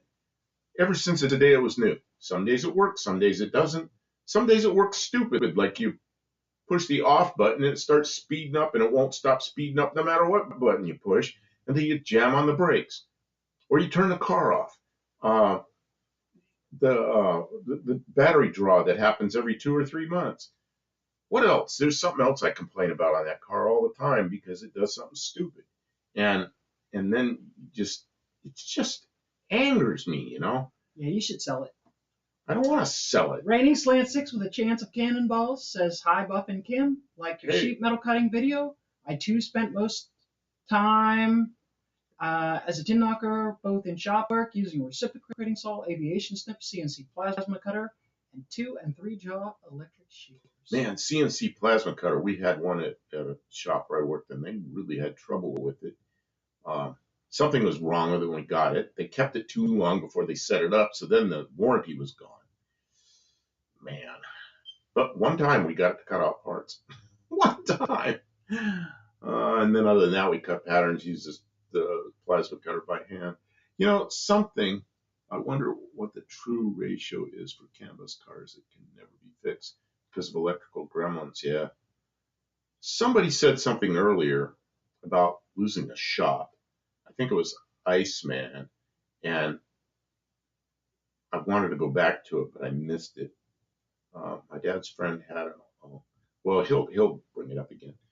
My dad's friend had an old Lincoln Town car as a kid. It had a battery draw that they couldn't figure out until they snuck friends into drive-in theater. One of the guys said the trunk light stayed. Because he was in the trunk at the drive-in theater. That's a good story, Dunkster. Yeah, mine does it once and kill the battery. Super intermittent. And then we'll go 2 months. I mean, not exactly 2 months. It'll go 2 months, 3 months, not a problem. And then there it is again, dead battery. And it's got a really good battery. I bought one of those expensive, what do they call those batteries? The ones with the circular cells, yellow top. Nice battery. So, yeah, it'll kill the battery. Then what you got to do is stick it on we'll stick charger all day, all night. A mercury switch. Yeah, it could be. The mercury switch falls off and it's always connected. What is mercury? Optima battery. For it? Could be a Chevy switch, a Toyota switch. I know, it's mercury, the element. Optima. Yeah, I went into I bought that battery about 2 years ago. I went into I knew which one it was, so I went into a AutoZone, and I looked up their inventory. I knew they had it. I walked in there and I said, I want this number, Optima. And the guy says, looked at it and he goes, you understand that's $265? And I go, yep. He goes, okay. He sold. But see, Mazda has a weird system. It's got a big capacitor in there, and it stores power from different places in that capacitor, and every once in a while it goes whack and dumps that capacitor into the battery. And there's very few batteries you can use in that Mazda, and that yellow top Optima is one of them. The other one you can use is the original Mazda battery, and it's like $700. Well, I'm not going to buy that, you know. So that Optima has worked real well until it has a draw all night and then it drains it. That's not the battery's fault. It's pretty common. I suppose it is. My brother had an Expedition, always had a battery truck, couldn't figure out the DVD player wouldn't shut off. Oh man, when we put the charger on the Mazda that morning, I heard something running under the dash, and I went inside to see what it was. But because I'd been trying to start it, it was still, and it didn't start, and I didn't shut it off, so that noise was the air conditioner fan blowing. So once I shut it off, that was gone. But I know I'm shutting everything off. People go, oh, you left the headlights on. No. And even when I leave them on, it takes about 60 or 90 seconds or something. They shut off anyway. So I don't know. And all this strange stuff that these cars do. Like you get out and close the door and the light, interior light stays on. And then like 2 minutes later, it slowly goes out. Do I really need that feature? Yes. If it just had a switch where you close the door and the lights go off, I'd be plenty happy with that. That's a courtesy light. You have to have courtesy. Don't hurt anyone's feelings. The guy that might be in the car. Because damn it. Because after I got out, the invisible guy in the car wants the light to go out slowly. Mercury switch uses mercury. Oh yeah. They could tell you the temperature at the same time. That's right. What could tell the temperature of the sun? The mercury. Those time delay courtesy lamps are pretty handy, but handy for what? I'm outside the car, I close the door, and then I got to stand there and make sure it goes out. And it's like 2 minutes, and it goes slowly goes out. Yeah, okay, it's off. I don't even want power windows. Man. Why are they what is handy about a light that goes off at like, oh, it's out now. All the rollover switches for protection, especially when you have a pressure pump in the tank. Oh man, you need them because otherwise it'll just pump all the gasoline out. Explosion risk. I found something on Ford vans. Your Ford van does it sometimes. When you put the gas in, gas won't feed. It goes clunk, clunk, clunk, and it only dribble in. You can't get it to feed fuel in from the gas pump. And the problem is there's a ball in that gas tank that if you roll over it goes up there and it seals off the filler neck so fuel doesn't run out the filler neck. Yeah. So what happens is on a hot day like in Arizona when it'd be 120 degrees, that ball, if the tank was full, that ball would get caught up in there and it would stay there. So I had a big old piece of nylon hose and I jam it in there and clunk and knock that ball out of there then it would take fuel again. So I noticed your tank did that. And I'm like, okay, we need something to pop that ball loose, because it's a good idea to have that ball there. When it roll over, the fuel doesn't drain out all over. Buff doesn't trust that light will turn off. No, I don't trust it, especially when I know there's a slow draw on it, and I don't know where the slow draw is. I remember those on Lincoln's, the caddies had them too. What's that? Remember the actual school thermometer in Cadillac driver? Oh yeah. There it is. Oh yeah, I remember those I found things. it. Yeah, I remember those things. So, yeah. That's kind of crazy. Stray bullet. I had cars that light didn't want to turn out. You had to go and check all the doors. I had a car that it had. A lot of the foreign cars, they have a switch so you could turn that courtesy light on or off or door, and I'd always have it off, and I'd have to turn it on when I needed light because those systems would get boogered and not work right. I don't trust anything on it. I don't like old electronics. When it's brand new and everything works, it's great. But when it starts going haywire and then you're just like, there's too much. That 72 Valiant, when you close the door, lights go out right now. Click, done. It's like, I just hate that. I need the light to stay on for a little while. Why? You go out the house with a pair of binoculars and look to make sure. Just think about it. Think about it. Give yourself some time. You don't want those. Yeah, Cadillac Sultan headlights had that huge eye on the dash. That started like in 57 or 8 or something. I remember those on Cadillacs when I was a kid, like late 50s, early 60s. Cadillacs had those automatic dimming headlights. I remember going down the road and hating those things because they'd come at you, and every time a car would pass them, they'd go off and then they'd come back on and they'd be shining your.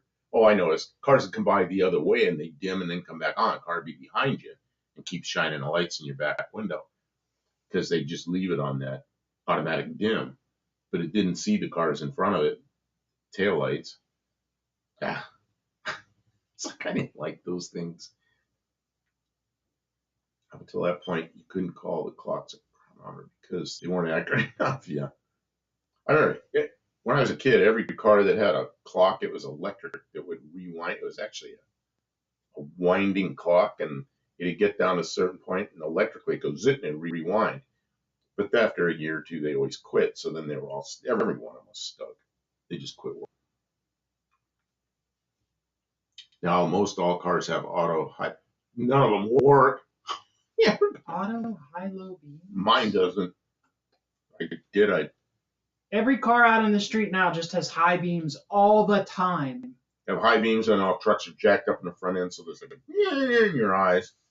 Man, they're just horrible. You get one of those trucks behind you, I'll pull over and let them go by me. Get me started. Okay. Because I just get so angry with people behind me with some truck like this on my bumper with freaking lights. He'll get really mad, like I'm afraid to be in the car with him. He'll start yelling and pounding on the dash and the steering wheel. Man. Oh man, I get scared. I want to shoot at him. Yeah. Like, wow. Why do they have to do that? Okay, there's like 60 cars in front of me. Nobody's going any faster. And somebody will come right up on my ass, those lights on, and just park themselves like 4 feet from my bumper. It's like, think's going to happen. You really think you're going to get it there any sooner? Turn your damn lights down. Teach your children how to drive. The dog butt squat. Points the light right up. Yep. I had a friend that did that. His kid had a Chevy pickup. And they did that because the kid wanted that. So, yeah, it looks like the dog's taking a shit. It's like, that's what the truck looks like. So I said to him, at least, if you're going to drive around like that, adjust the lights. And his father, who's about my age, when I was over at the house the next time, he goes, look, we adjusted the headlights. And the headlights were about the right. Oh, his kid got an earful from me on it. Oh, wait, I want to say, the Carolina squat, that is not a thing here. In Oh, Tennessee, you do see them. no, there's not, but it's not like a thing. Like Right, but they're in around. Carolina, they're everywhere. Here, mostly people have their trucks. Some people have their trucks jacked up with big tires, but they're trucks. One you make a follow up. There's a major mistake a lot of first timers make with snips is leaving fish hooks behind because they don't. Well, and you know what I show you if you watch that video, you saw what I did. I trim up close to what I want, and then the second trim will be on the line, and that way all the distortion goes into that curly cue. None of the distortion of the piece you're going to use, and then if you do have little fish hooks, clean them up so you don't step on them. I worked at an airplane shop, and the owner of the shop walked around bare feet all the time, never put shoes on. And he'd get those things stuck in his feet, and then he'd be sitting on the floor picking the fish hooks out of his feet, you know. And he never said anything about it. I'm like, man, put some shoes on in the shop, you know. But uh, the yeah, clean that stuff up. And then if you do have a little nick or something that isn't real nice, take a half round file and clean it up, you know, with a fine file, clean it up.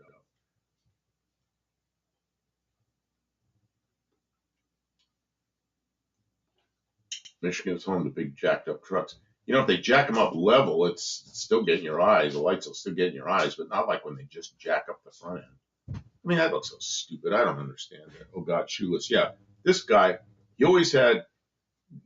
He bought all his clothes from Goodwill and places like that. So he always had really thin, washed 1,000 times T-shirts that had holes in them. He always wore shorts, and he always had bare feet in the shop. And he'd be sitting there. He'd weld with a torch. And I built him a nice bench because he's always on the floor working.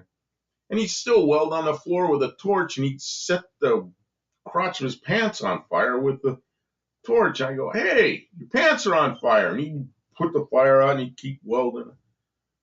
And he always had little fishhook sheet metal feet. It's like, man, he was the owner of the place.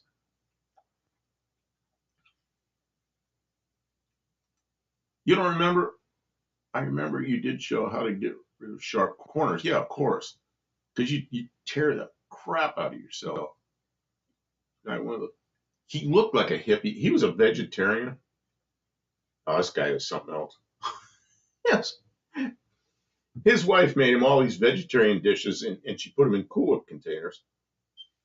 And she'd freeze them all. So lunchtime, she'd take one of the Cool Whip containers out that had his vegetarian lunch in it. She'd heat it in the microwave.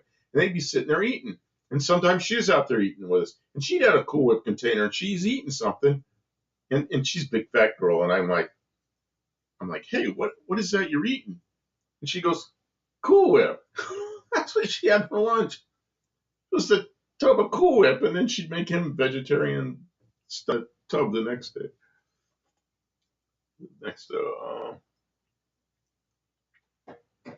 Bucket full. Yeah, your pants are on fire, yeah.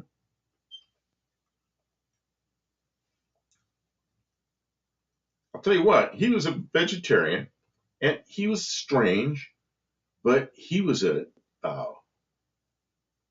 barely high school graduate that read and read and read and read, and he was a brilliant engineer. I learned so much from that guy. Just a brilliant engineer, but way out there, really different kind of guy. Super nice guy. Rillo's Pizza. I don't know much. I never even heard of that.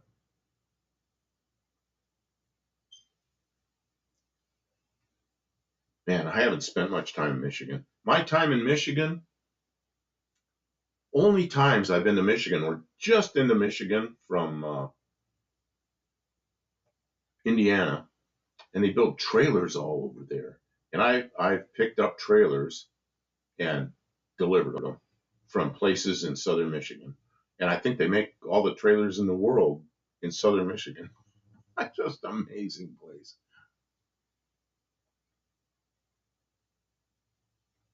Man, I miss having burgers.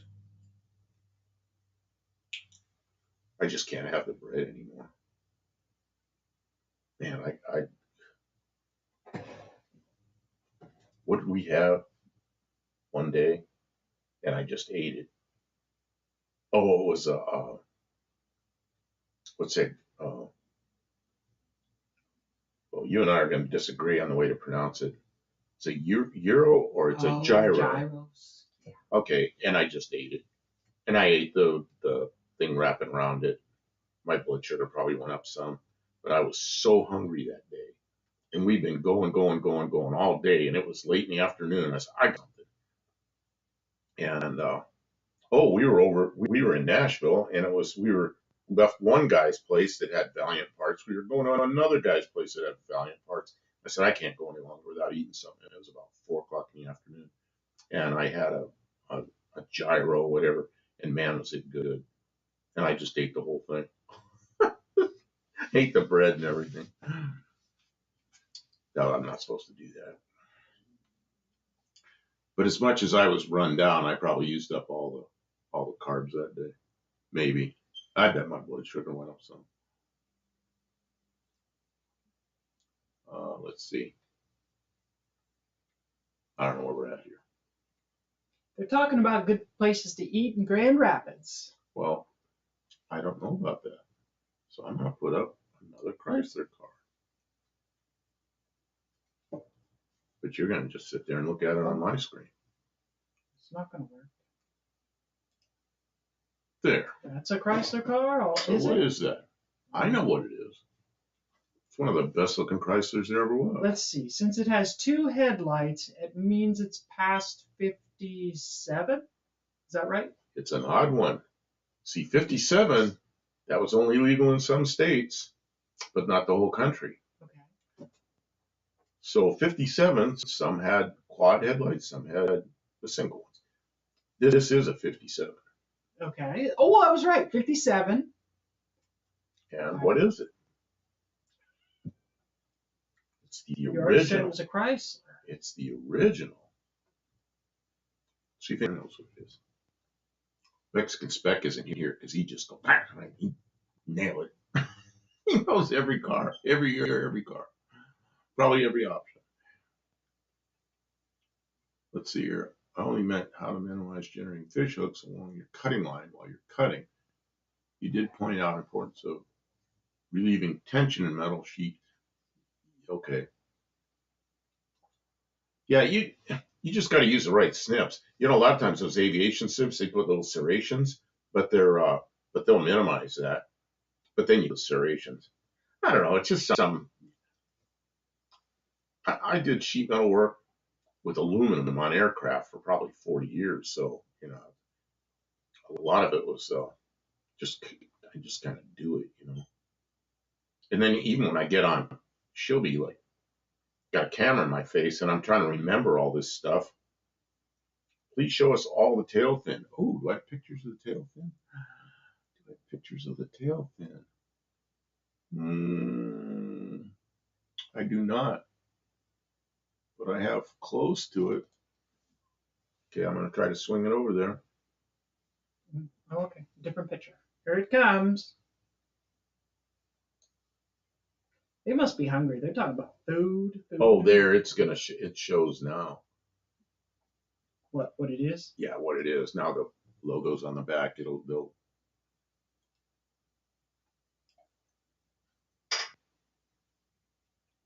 Yeah. So nobody's going to say anything.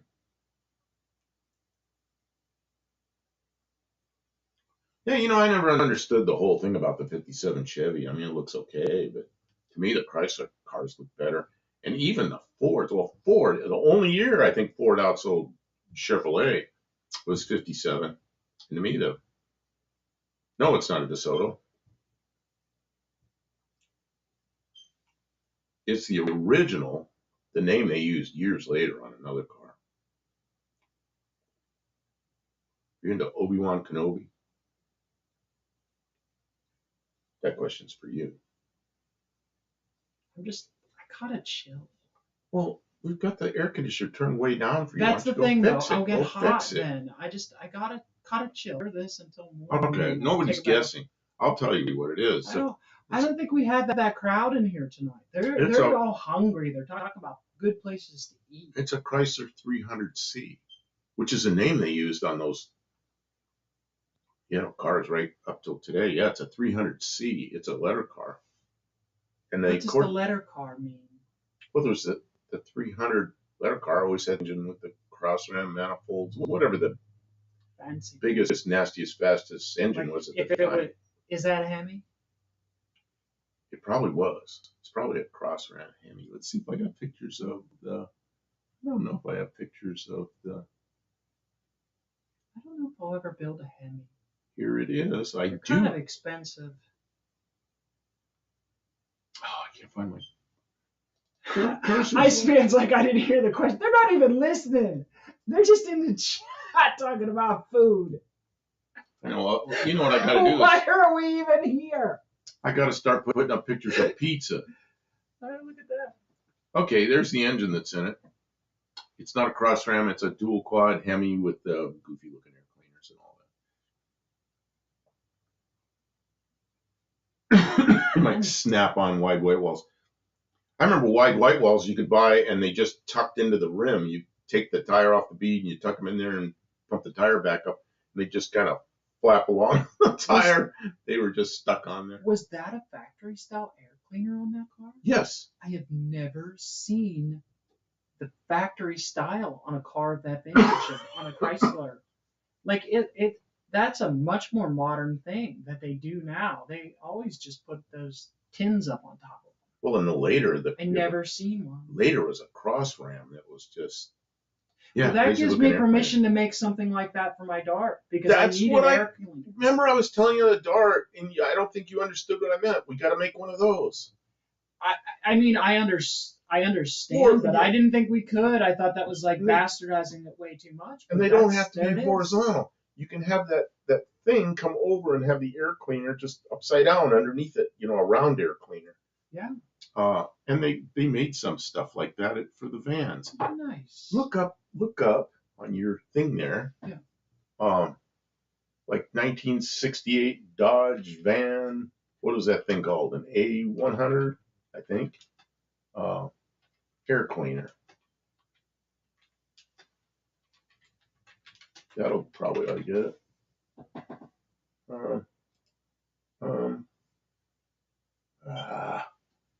That's everything but. Well, there's the A100. Oh, geez. Maybe you just have to look up the engine. Just look up it. Get rid of air cleaner in the search and just get engine. Just get rid of air cleaner housing with engine. No 300As. You're right. There were 300s. Were there 300Bs? See, they put tins on all of them. Nobody has the factory thing. Go back up again a little bit. Man, you got to go like flying by. Okay, those are the 6 cylinders. I don't know. I'm thinking of the V8. I don't know. I'm thinking there was one of those that had the swing over looking air cleaner, but maybe not. I just don't know what the application is. I remember seeing those things. If anybody knows, let us know. I don't remember who did that. Anyways, that's cool because I was kind of thinking of designing something real flat because I don't have much room between the carburetor and the hood. A 4-barrel carb is much wider and flatter. Perfectly positioned to pick up hot air off the exhaust manifolds. Yes, carefully positioned on top of the exhaust manifold to make sure you get as much hot air as possible. That's the other thing. If you don't care about originality, which I don't think you do, you could make a thing that goes over like that Chrysler on the screen, and then just make a tube go down and bring cold air in, and have one of those inline air cleaners, like one of the aftermarket ones. I can't think. My brain's so messed up. I can't remember anything. What are those? What are the aftermarket air cleaners called? You've got to put oil in them. Not in them, on them. Kim? What did I do wrong? You're either not listening because I'm asking you a question. I'm sorry. I was reading and I faded out. Yeah, I was reading about letter cars. Can air filters. So you could just make them down like low and put a K&N air filter and then an intake down next to your radiator. I have a K&N that came off of that Ford. Maybe I should intentionally just adapt it so it'll work. So make a thing. I keep pointing to this, but it's not on the screen anymore. So I don't know how you swap that. You do that somehow. Okay, make the thing that goes on there like that. Only instead of having that goofy air cleaner on the end, have a tube that goes down with a K&N air filter and a intake, cold air intake. Wouldn't that look really awful? Wouldn't people hate that? Well, Purists. if you want it to be a purist, take the carburetor off, put the old original carburetor on, the original air cleaner, and then it's pure. And it won't work very well because it's an old worn out carburetor. You bought a new one that you like better, but it's taller. Something's different. Oh, I know why the original air cleaner won't fit. The choke gets in the way. You know, we could take the original air cleaner and we could put a relief in there for the choke, and then you could have the original air cleaner on it. But it's still going to pick up heat from the engine compartment, but I guess they were originally. I don't know. Yeah, Nick's Garage has an amazing pictorial on of all Mopar air cleaners. Yeah, that'd be interesting to look at. I didn't know he had that. I'll have to go look at that. Yeah. It needs more than one relief because the way that it's shaped, it goes up, down, and when it starts coming back down, it hits all of the carburetor. So the only way to make it work would be to lift it, and then it's too high and hits the hood as the hood comes down. Or make a big old relief, but then if we make a big old relief, well, then the element might not fit in it. Spacer for the air cleaner. Yeah, spacer for the air cleaner to fit on, which that does work, but then you can't close the hood. So we're not gonna cut a hole in the hood so the air cleaner pokes through. You know, it's just no, we're not doing that. No, because the thing of it is this is like a temporary thing. I want to be able to use the car for this summer and enjoy it. And then this winter, if we're going to do upgrades, we might put in a different rear end, a different transmission, a completely different motor potentially. I don't want to start cutting the car up without knowing what we're really going to do with it. I just want to enjoy it this summer. So no cutting the car up right now, and it doesn't fit. And I was looking at manifolds. Okay, so this is why I could put a Super 6 intake on the car, right? And I can get a like we did on mine. Right, and I can get a 4-barrel intake, Super 6 4-barrel intake. Actually, Super Duper 4-barrel. No, I can get a 4-barrel intake. Aftermarket ones. $400. That's a lot of money. Like I paid $500 for a whole 318 engine, and I'm just going to do that. I'm not going to pay $400 for an intake manifold or I think maybe I'm going to do that. I don't know. I don't even know how good this engine runs. It seems to have a dead cylinder. It might just fire, but it might also, have a hole in a piston. I haven't run it enough to really know where I'm going with it. I want to get a couple miles in it before I decide to make any major changes. We're just going to figure out how to get a temporary filter element on it so it doesn't suck up a big old bug or something stupid. It's just any old round air cleaner or whatever is on there. Well, whatever's on there came from a different carburetor, so it collides with stuff on the carburetor's different. So it collides with stuff on because that air cleaner hers wraps around like this. Well, the original carburetor was smaller in diameter, so it just doesn't work. And then the other round air cleaners sit up high enough so they don't collide with the carburetor, but then they collide with the hood. So it's just one of these things. It's could run around without an air cleaner. And you know how we have a problem with bugs we don't like? It just suck the bugs down and blow them out the tailpipe and get rid of some of the bugs. No, I'm not doing that. It's not good. Bugs don't hurt the inside of an engine. The 340 trap door air cleaner. Doesn't that go through the hood? I think that goes through the hood. See, I know some stuff about Chryslers.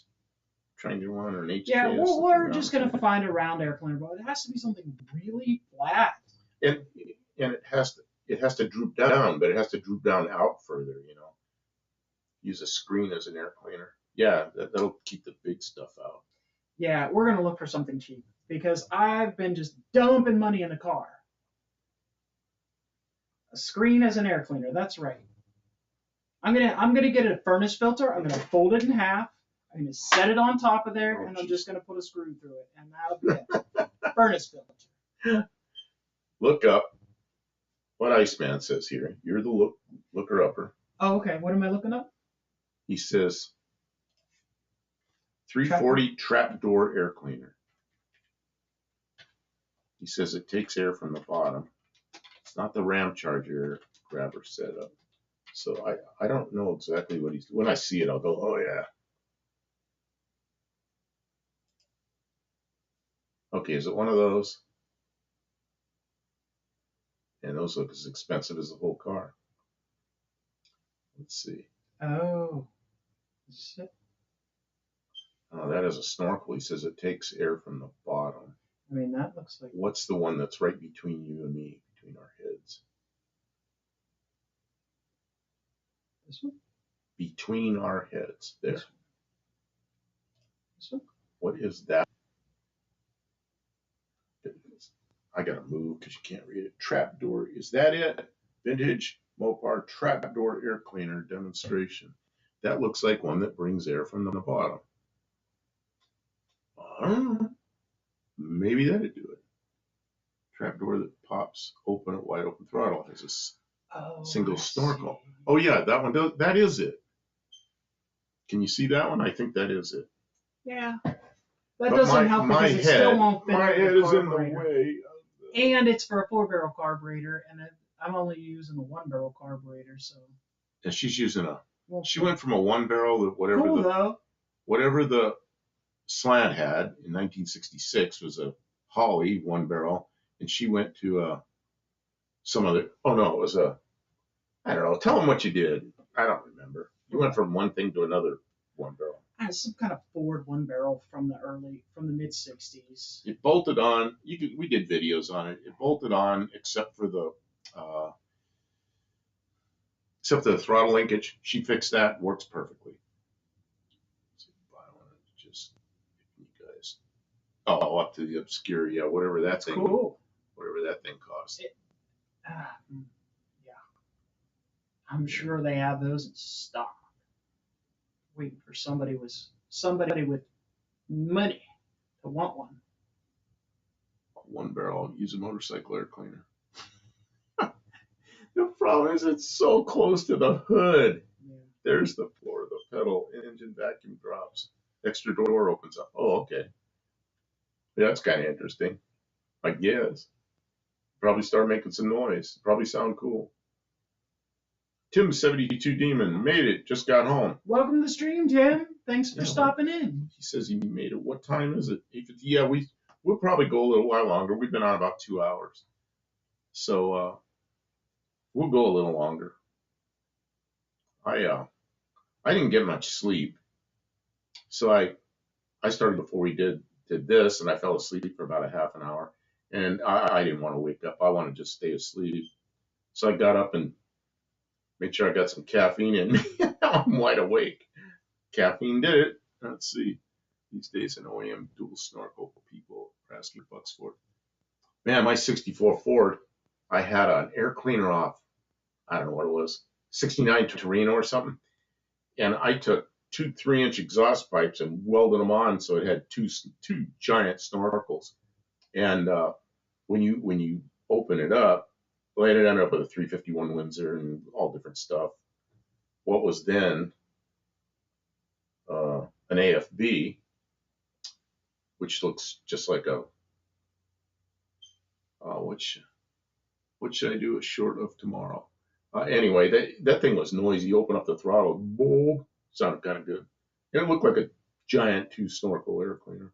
And I had no money in it other than a couple of stubby pieces of 3-inch exhaust pipe.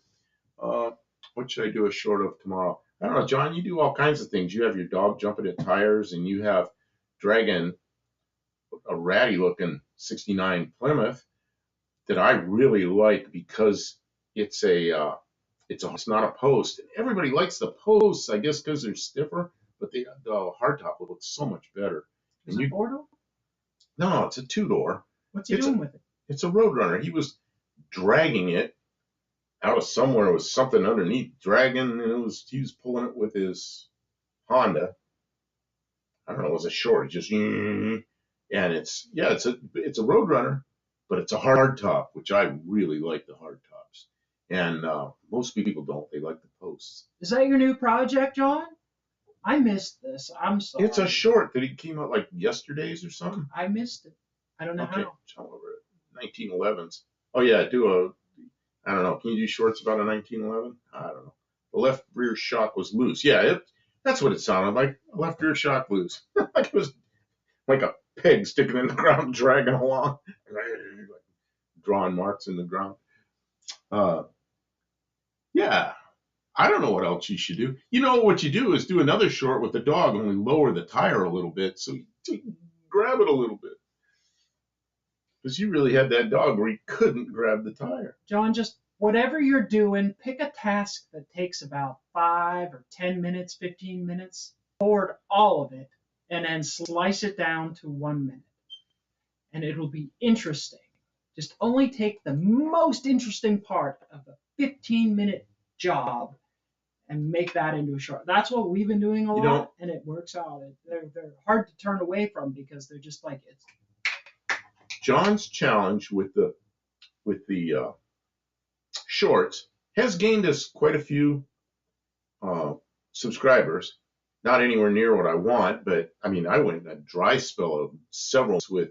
I got sick, and then I wasn't putting out videos as quickly. I mean, I really got sick.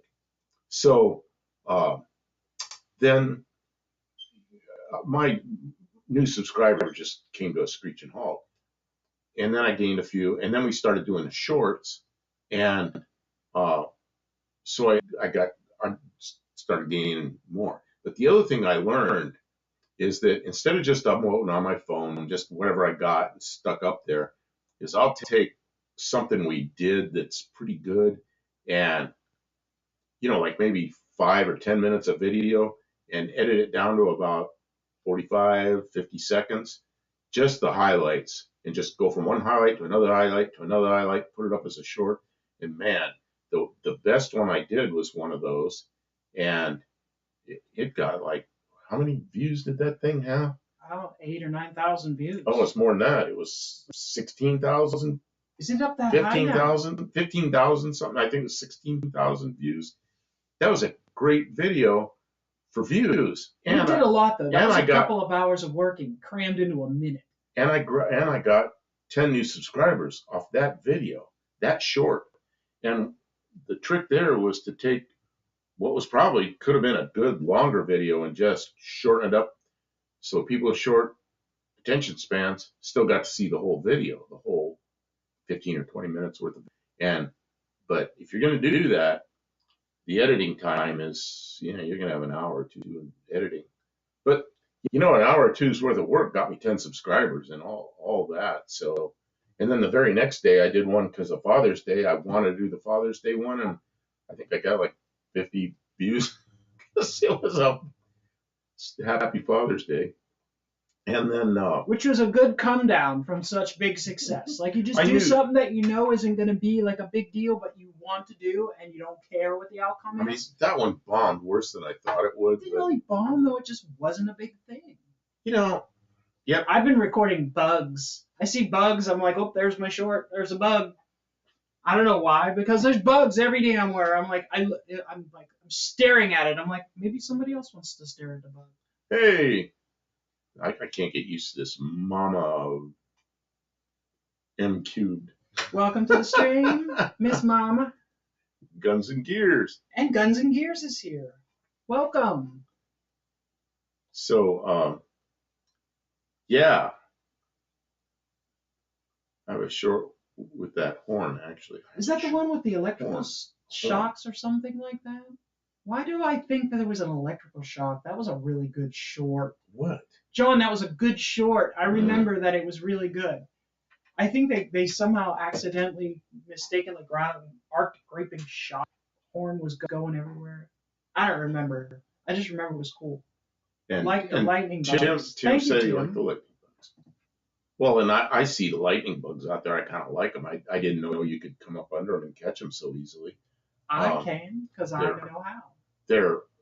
I've hit them driving my car, and they whack into the, then the bug on the windshield at night sits there and glows green for a while. When I put my hand out like this and sing, the birds land on my finger. I go, ah, ah. because I'm a princess. Now, if that isn't a bunch of BS. I'm a princess.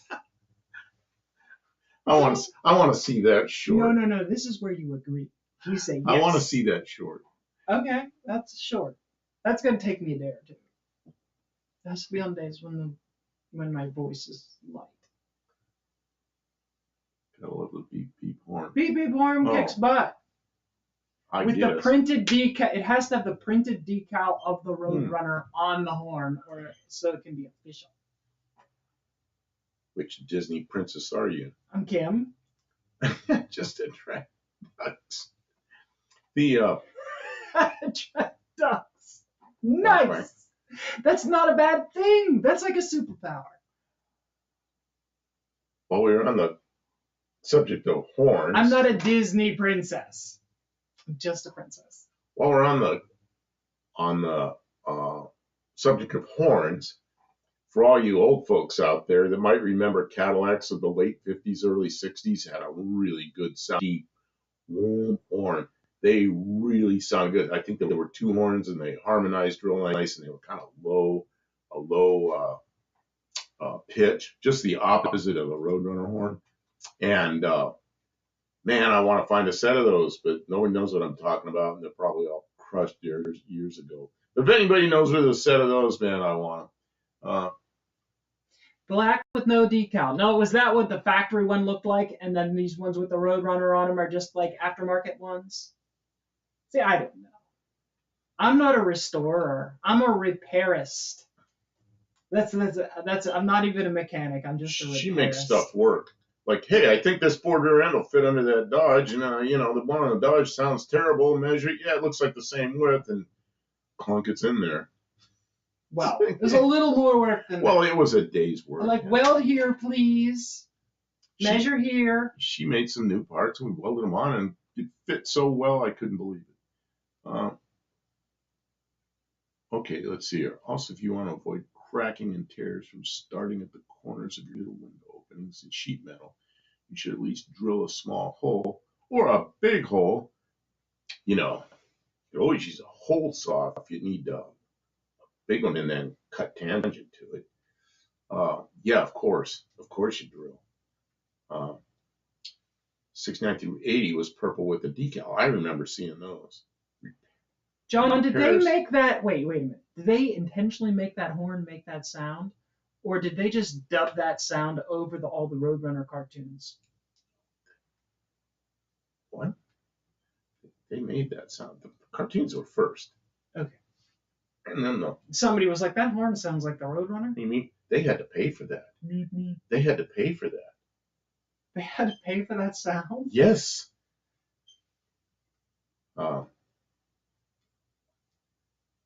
Yeah, that's that.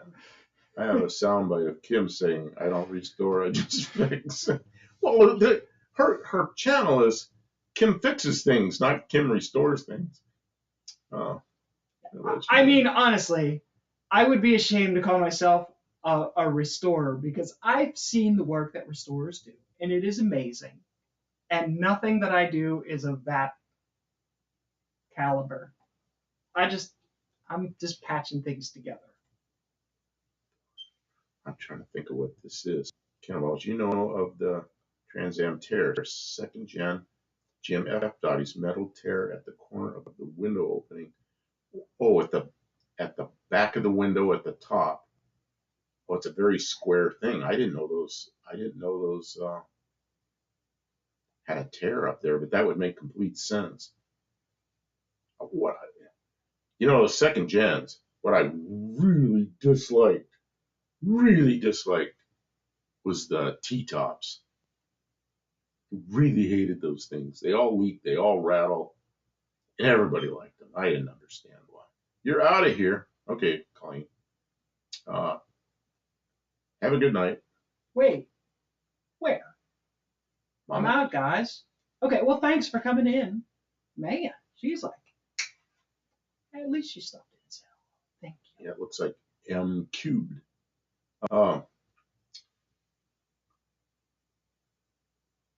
Engine like garage. I cosmetically restored? Nice. Okay. Engine Light Garage. Hello. He was giving me a hard time because I put that rear end in. I wasn't even going to paint the welds or anything like that. Cosmetics are not my top priority. If I was going to restore a vehicle, I would. I would want to take it all apart, clean it up, paint it, put it back together. But I don't have the time for that kind of stuff. I'm like, at least paint where the welds and It doesn't heated move in. fast enough to make YouTube content. They paid Warner Brothers a flat fee after the money Chrysler made on the Roadrunner license. Warner Brothers wouldn't make that deal again. Yeah, they probably had no idea what was going to happen with that.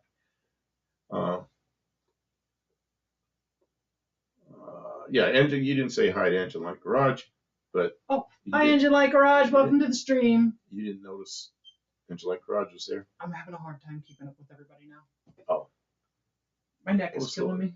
Tina name they were debating before they named it the Roadrunner. I don't know. Do you know what that is? I didn't know. I've been missing TT Tops a lot.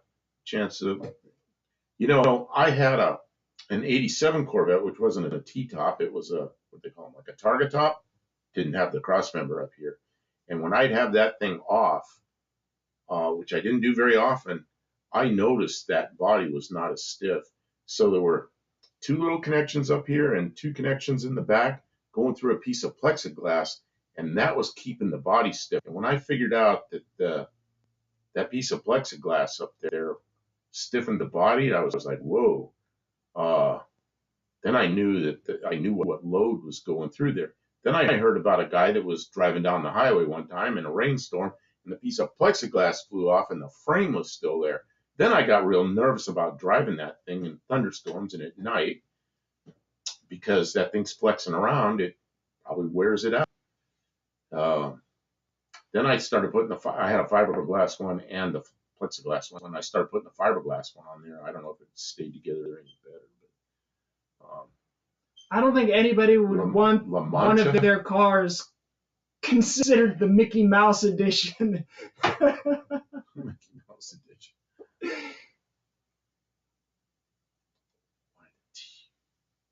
Why the T? So Iceman, what you never said was La Mancha. What's La Mancha? I don't know. What's that mean? I don't know. Somebody translate. Mexican spec isn't here. Latino derived. I wish I wasn't so. I'm tired. I'm having a hard time typing. You wanna. No, we can keep going. I'm sorry. I'm not keeping up with the images. I know you get to a point and you're just like out of gas. We've been working in the garage. This is what happens when we go to the garage. She'll go for a while and all of a sudden it's just like done. And I can tell. Plymouth La Mancha, luckily it became the Roadrunner. Oh, Roadrunner's perfect name for that thing. I watched someone try to reinstall a T-top while driving down. Oh, I bet that went well. What about the car behind it? That's about like trying to carry a sheet of plywood around in a tornado. The stories. Yeah. I was working for a guy, and he wanted me to. He was making electronic parts, and I had hot wire cutters, and he wanted me to take all this foam and make all these foam packs so he could put his electronic parts. And he designed this thing, and I cut all the foam and make it so his whatever size box he'd chosen. These boxes had this foam now, and the part fit in there just like any other electronic part. So he bought all this pink foam at Home Depot, and he had a Chevy Celebrity. So he bought all this foam, and it was about, the Home Depot was like 25 miles from where my shop was, and he stacked this huge stack of sheets of 4x8 foam, pink foam, on top of his Celebrity, and he put his arm to hold the foam, and he drove to my place. When he got there, there's like 2 sheets left, and they were broken off. So I drove back the route he went, and there was pink foam, busted up pink foam everywhere. Kind of like the T-top. Quixote edition. I understand. Like Mana La Mancha. Mancha's region of Spain. Dodge that T, like a NASCAR car. Oh, man. The things you see people doing in front of you, you're like, I just do not want this. I don't want to be anywhere near this other car. They're insane. I've seen people with big stuff up their car trying to hold it with one hand, like a mattress. And the I've mattress seen people is lose folded mattresses off of cars. Don't you think you should have a strap on that? Nah, it won't go anywhere. Much is a mustache. Oh my god. Extra purple horn on my Duster. It's Plymouth, kind of legit, right? Don't know. Oh man. See some funny stuff. Yeah, I've seen a lot of like with one cargo strap on top of a car and a mattress is folded back and they're driving down the road. Oh, Fu Manchu. The Speedy Gonzales version, that would have been cool. Speedy Gonzales. Missed opportunities. Yeah, well, I think they nailed it with Roadrunner and they even paid for it, and you know, it was all done legally and all worked. It was perfect. Nobody sued anybody because they couldn't.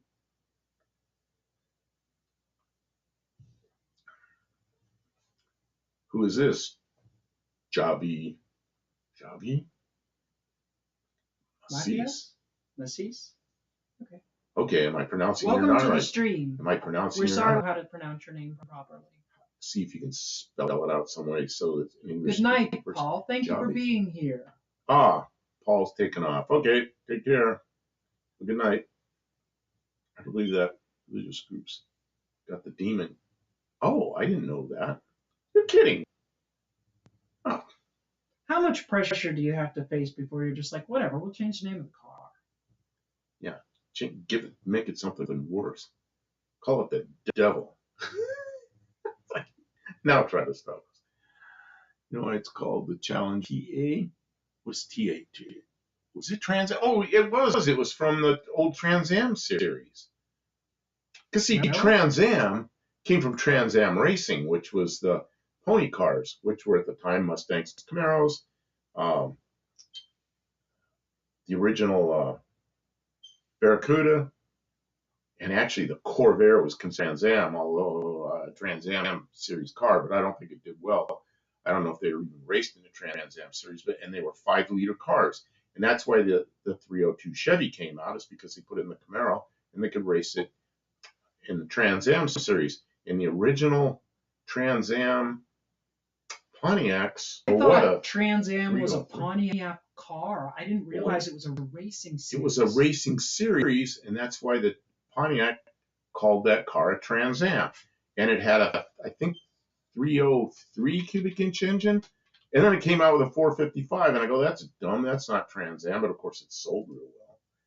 But the original Trans Am, look up 1969 Trans Am, which is a Pontiac.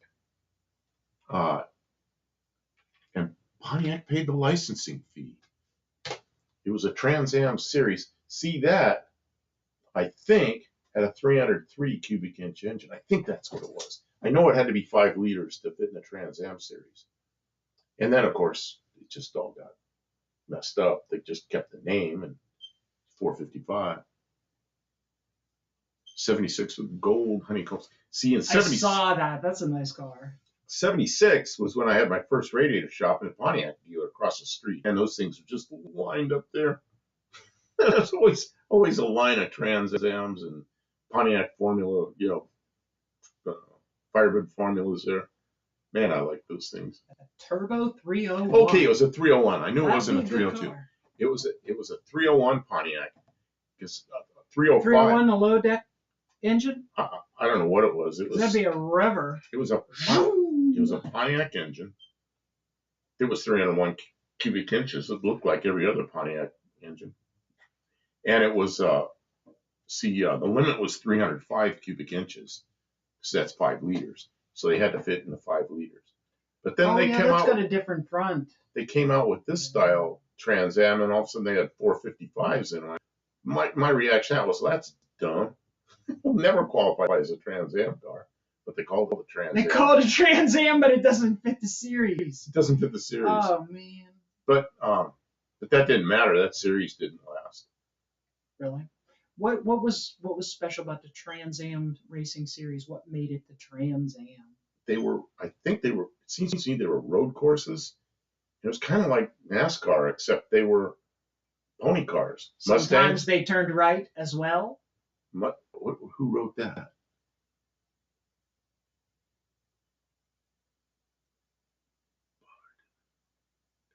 '40. Yeah, but the Challenger didn't come out till 1970, and that Trans Am racing was like in '69 is what I remember, really big. And there were Camaros, Mustangs, original Trans Am with the 301. What else was there? Barracuda, the original Barracudas, uh, or second gen Barracudas. But I don't remember many of those. Those would have had 273s in them. That wouldn't have been real competitive. Uh,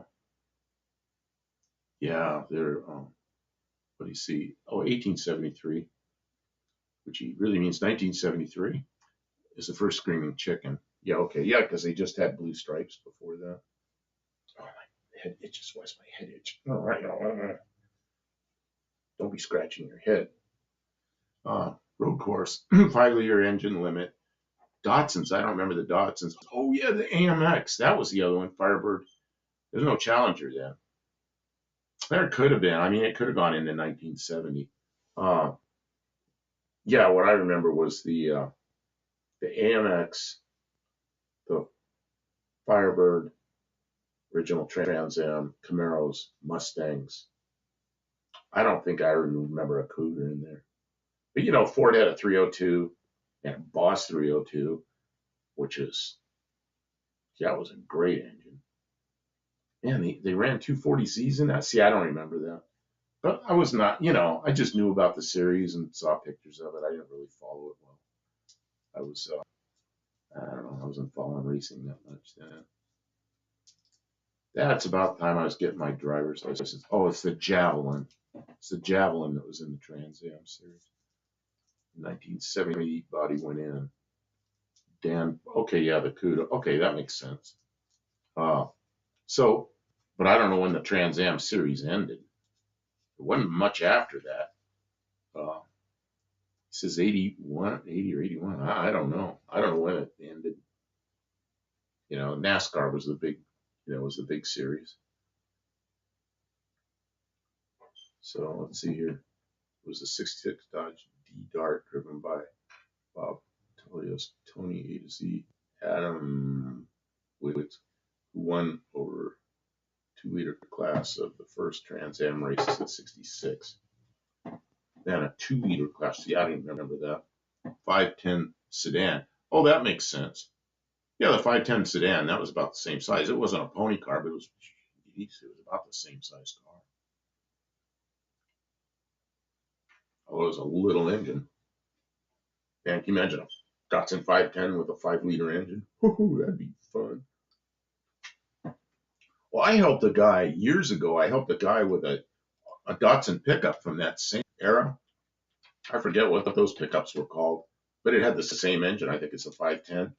We pulled it out, or he pulled it out, and he put a 273 Chrysler, and I built a radiator system for it. And man, he used a straight 6 in the 510. Really? Oh yeah, look at that. That looks like it belonged in that series. See what? Yeah, I don't know what engine that was. Huh? It was SCCA Trans Am. But those are probably on Mulholland, I think. I don't know. You know what's really cool about the 510 is when the 510 came out, it had an independent rear suspension, a real independent rear suspension with half shafts with 2 U-joints on both sides. It was quite a car. Although most people just bought it as like a economy car, just to drive around. And it was actually a pretty nice car. And I knew some people that were,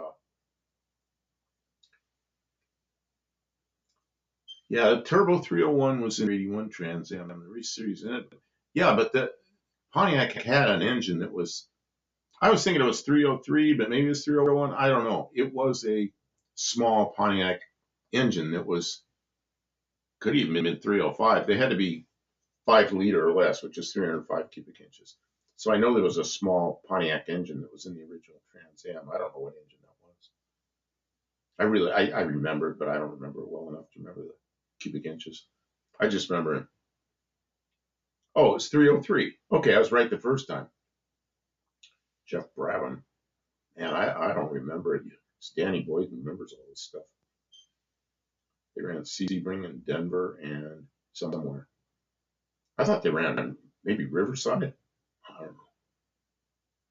I remember a friend of mine that used to do sprint cars ended up in a stock car. He built a stock, was a road course stock car, and he ran it.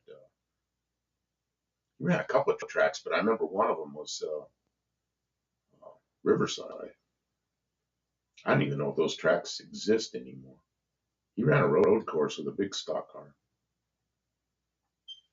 And I can't remember what the stock car was. Man, big stock car with a full cage and everything. Looked like a NASCAR stocker back then. Of course, NASCAR now is all tubing cars with fiberglass bodies over them. Back then they were, showroom cars with doors welded shut and windows out of them, and roll cages.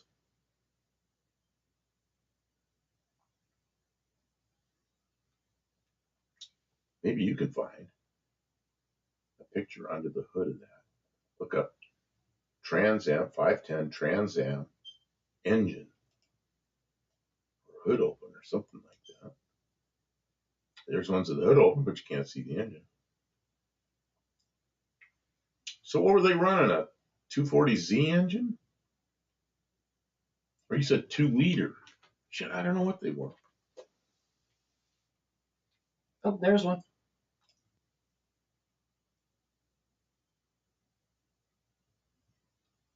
Yeah, but I can't see what it is.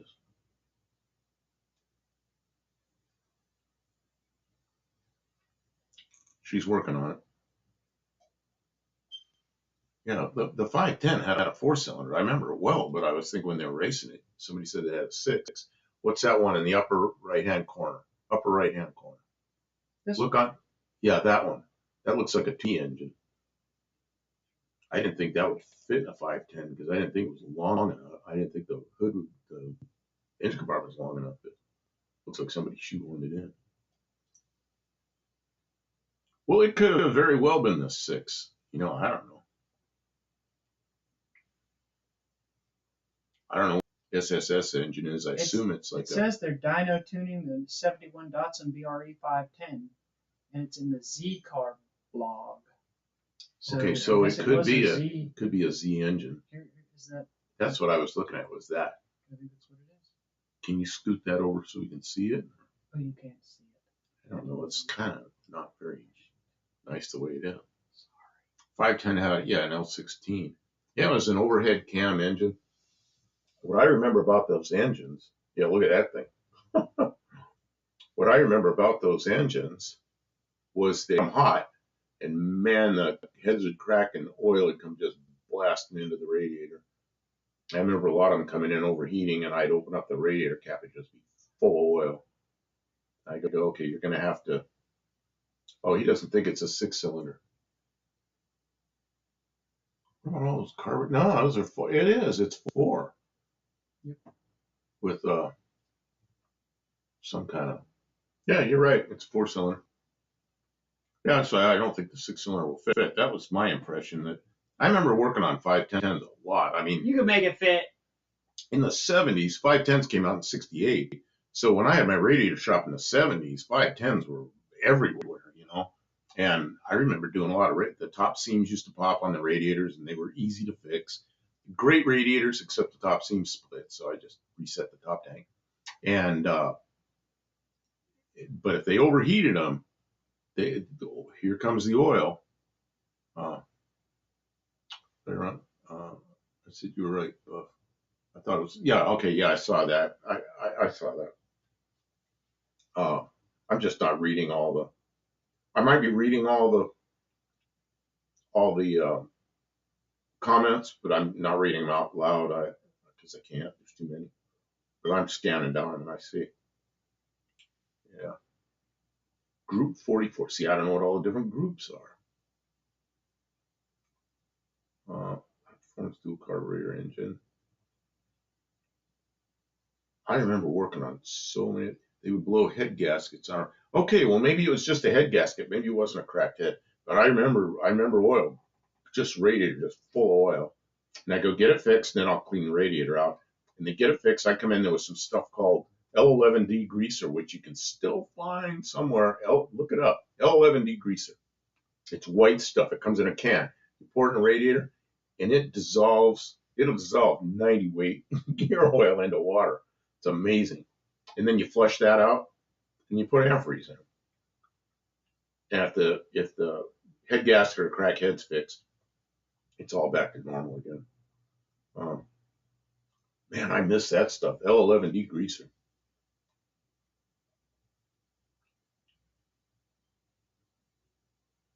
Oh, Nelson Ledges. I've been there. Many, many years ago, I was at Nelson Ledges, and probably in the early to mid 90s, and they were racing. There was a class out there for neons, Plymouth neons, and like 100 neons out there running on the track. And I went out there with a girl whose brother was racing them, and I went out there with her, and we watched all these neons flying around the track. It was something.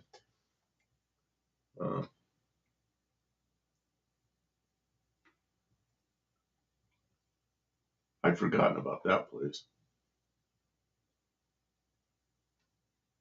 Paul Newman raced the Nissans, and didn't he make salad dressing? Is that the same Paul Newman? I think so. I thought he played hockey. Well, I have no. Probably did everything. Probably a pilot or something too. He used to run Formula One Ford. You know, I remember him and the Dread Pirate Roberts. They did all those things. Neon ACR was a big hit back in its time. See, I remember going out there with her, and her brother was racing a car out there, and there were all these neons running around. It was like, wow, that's kind of cool. And I remember we were in the infield, and neon would go around. So we were on the inside of the turn. It'd go around the neons. The right rear tire would lift off the ground on the way around. There was like a 2 or 3 inch gap under that right rear tire as it went around the corner, and like they were all doing that. And I was watching that. Thought it was really interesting. Is that the same Paul Newman, the actor and race car driver? Are we talking about the same Paul Newman and the dressing? He was in that movie where he was a prisoner and he ate all the eggs. I swear to God, that was Paul Newman. Am I wrong? Cool Hand Luke. Cool Hand Luke. Am I wrong? It's the same guy, yeah. Is it the same guy? I think we might have a picture of him in our refrigerator. And he made salad dressing. I mean, I don't know. I think we have a picture of him in our refrigerator. Seriously? Yeah. All right. And because I bought it because the carbs were low. Same guy. Oh, God. I could see him, in his kitchen. It'd be like us. He had like an engine head. He's grinding. And then over here, he's mixing up salad dressing. And he's got his script and he's practicing for rehearsing for his movement. Actor, races, philanthropist, etc. Yeah. I mean, who really do you trust to make your salad dressing better than an actor and race car driver? Here's the thing. If you put your name on something, you got something to lose. So you make a good product. So I don't mind that. In fact, it's pretty good stuff. Just don't do that with internet banks or cryptocurrency. I never got Cool Hand Luke. I don't know anything about Cool Hand Luke. I'm not much of a movie person. It's always funny what the last movie was that I went to in a theater. I've told you. You know what it is? I think it was a Pokemon movie. Pokemon 2000. I took Constantine there when he was a little kid, and he was a Pokemon fanatic. And so in 2000, I took my kid to see 2000. Last time I was in a movie theater. And he is 32 years old now, I think. 31. Now he's 31 years old now, something like that. Carol Shelby made chili. Why am I not surprised? I can eat 12 hard-boiled eggs. Daddy boy! It says like 50 hard-boiled eggs. I can eat 12 hard-boiled eggs. I made an omelet the other day with It was like this big ugly omelet. It wasn't really an omelet. It was like all the stuff you put in an omelet, but I couldn't make a good omelet out of it, so it just ended up like scrambled eggs and shit in it. And I made 4 eggs, and I cut it in half, and I gave Kim half, and that was 2 eggs. I could hardly eat 2 eggs. Okay, so when he was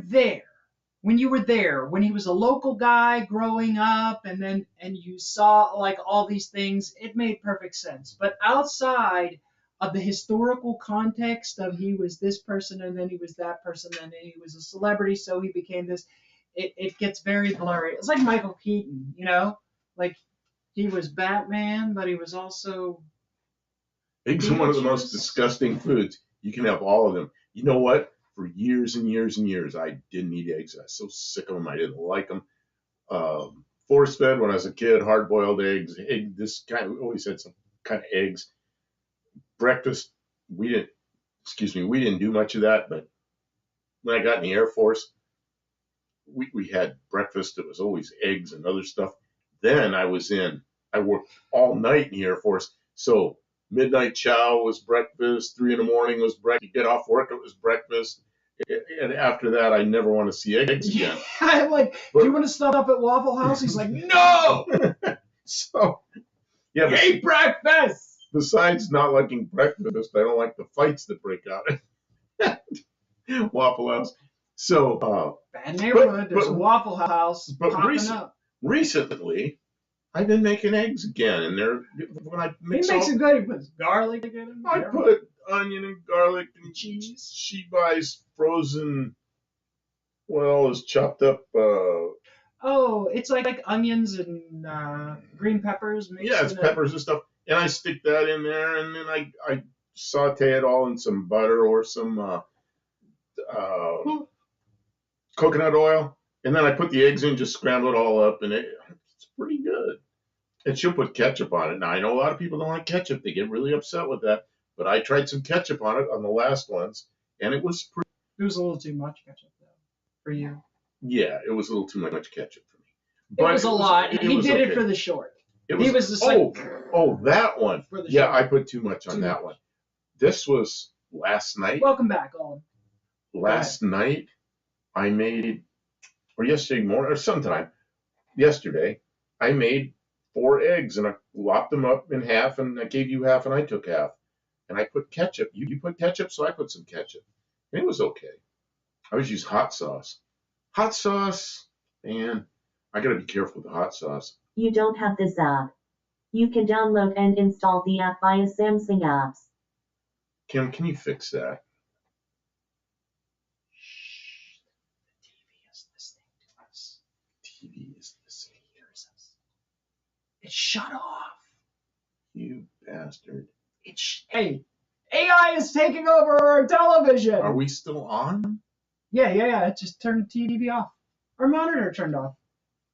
What kind of bullshit is that?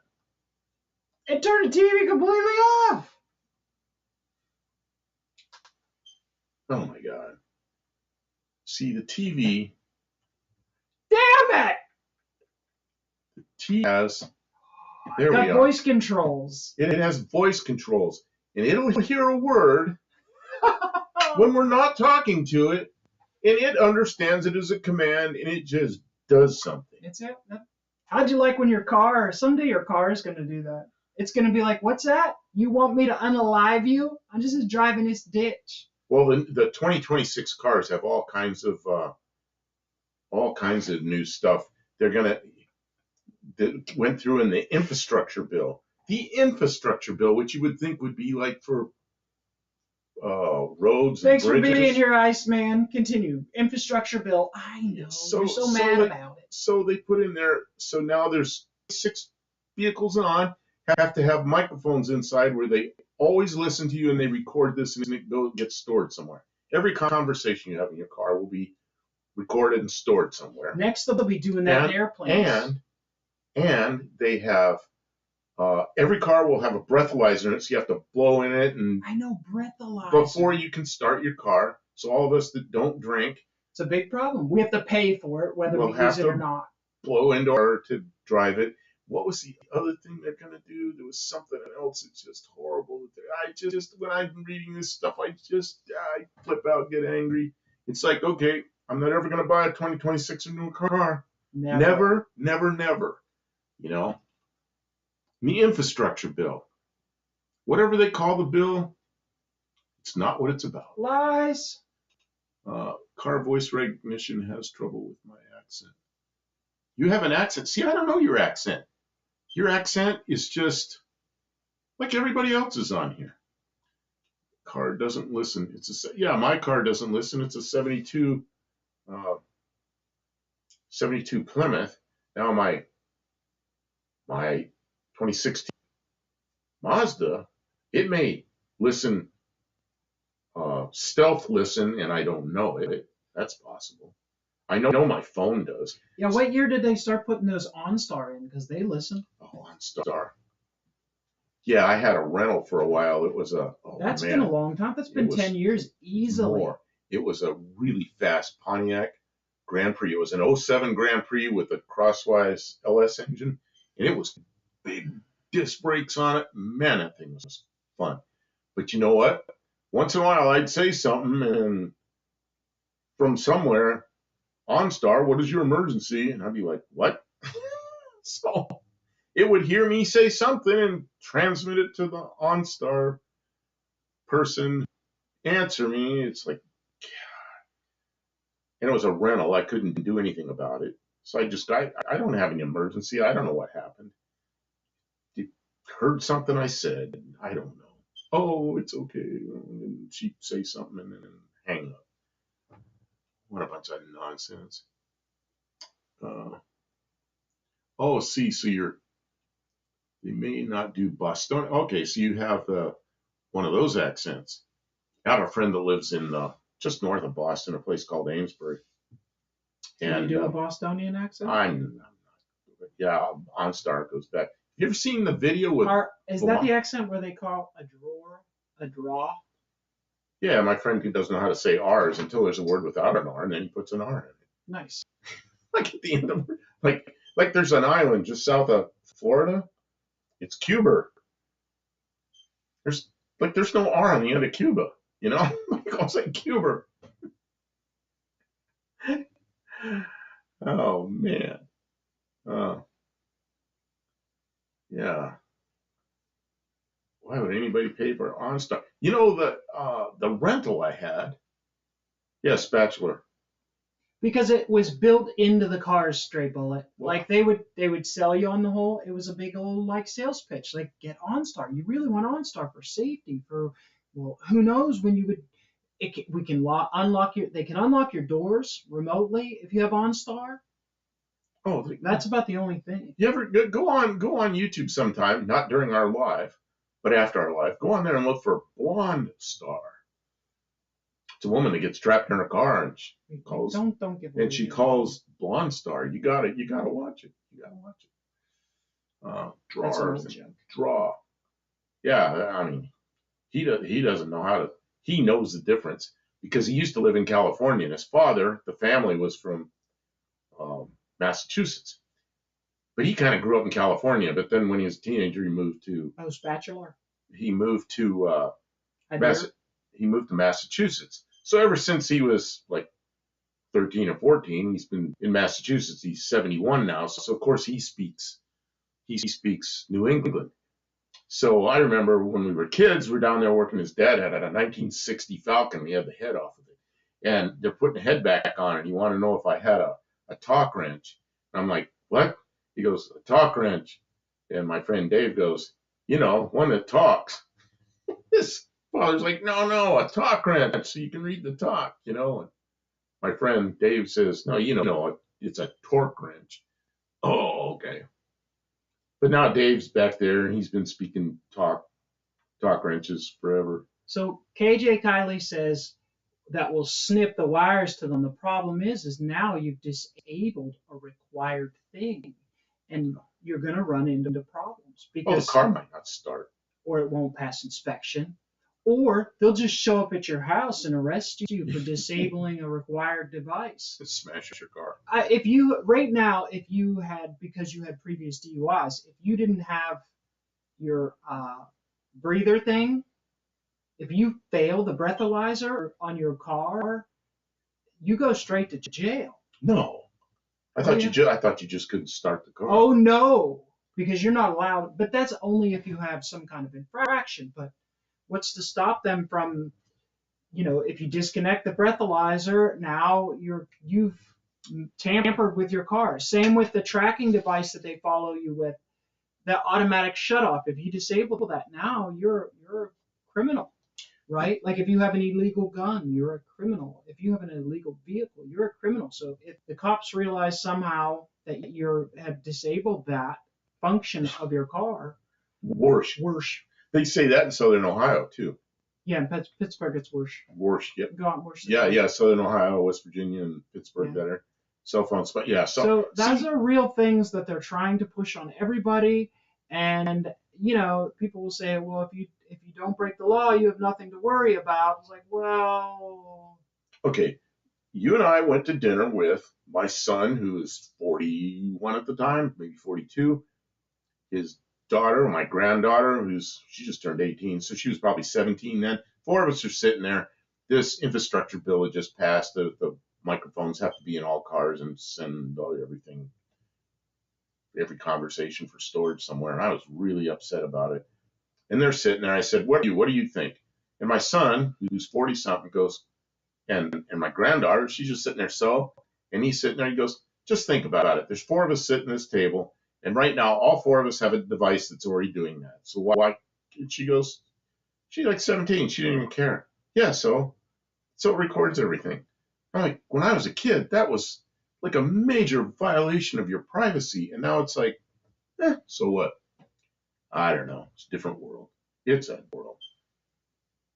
It's kind of if you gotta fix the car, it's a lot more things to worry about. What happens when this computer gear wears out?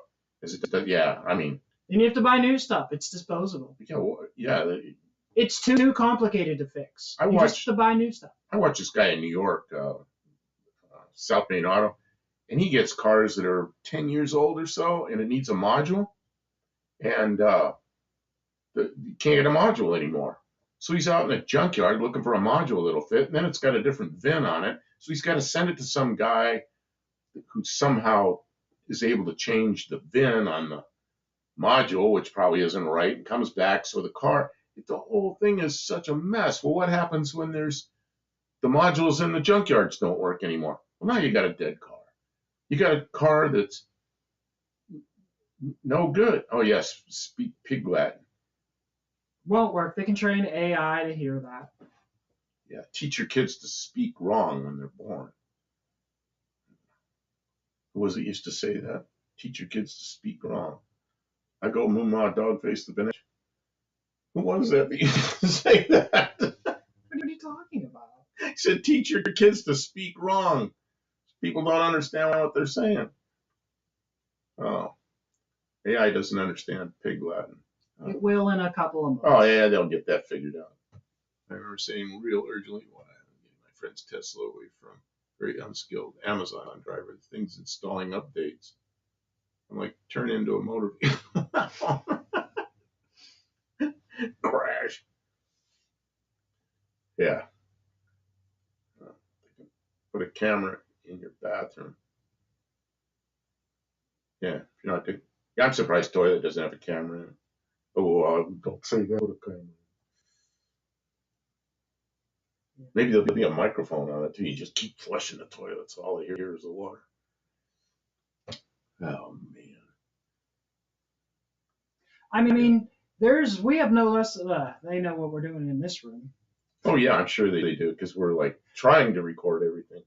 When you want someone to watch you, you can't get a couple of people in the same room watching you. But I got my phone here. You probably have a phone but here. if you want some privacy, they got cameras everywhere, right?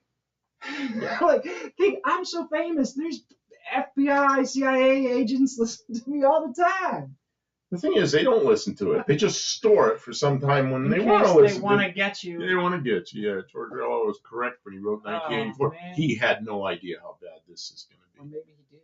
George Orwell was from the future. Yeah, alien technology. Came here through a wormhole. Yeah. Time travelers. Yeah, the surveillance is less of an issue. that all the AI skim. Yeah, the AI is, man, did they get so much bad information, so much bad information. Yeah, and then people just believe it. It's horrible. Look at, I mean, look at some YouTube videos that have used AI. Collectively, as a society, we are getting dumber and dumber because for as fast as you can spread good information, you can even more quickly disseminate terrible, terrible false garbage. Yeah, I mean, yeah, look at it. Data mining. Ugh. It'll be the death of us all. I'll probably be gone by the time it gets really bad. I mean, yeah, like I mean, I'd like to do something, but it's like a tide that you can't fight against. I never thought it'd be this bad. Why would our politicians sell us out like that, except for money? Oh, they've been in there too long. Term limits, 1 term. We're going to make so much money. And you That's see what? Ignore that. Oh, Discord. Okay, I saw something pop up I there. turned Discord off. It's on. Probably because the thing turned off and you had, I don't know. I didn't turn off the notifications. I got to turn it off. Yeah, 1 term. Like old lady down the street, don't ever reelect her. Reelect somebody else down another street. Let's really see how that's a solution because the person who's going to get elected is going to get bribed before and after. No, get rid of their yeah. It's a big problem. You get people that have been in Congress for 50 or 60 years, there's a problem. It was never meant to be a career. You know, I don't know. Enough of that. Money and power corrupts. Enough of that. In the box with me when I'm buried. Well, I always thought about putting a monitor in there and then having a connection so I can watch YouTube after I'm in there. Yeah. And have my phone. You're staying there? When I die, I'm not staying there. Make sure you. I'm going someplace fun. Make sure you pay my cell bill while I'm buried. I used to tell a friend of mine in Yuma, I said, I'm going to build it doesn't cost you anything. I'm going to build a casket. And I said, just put me in it and go out in the desert and bury me somewhere. Because why do that? He goes, I'll just put you in a 55-gallon drum. I said, yeah, okay. But probably not legal. Unless you put a microphone and a camera. What about air? Make sure the person doesn't move. What if they say something? What if they I'm sure if you suggested it, the people that sell caskets would put all that stuff in there and charge you for it. They'd charge you for your internet service while you were dead. If you let them. If you asked them to, for sure.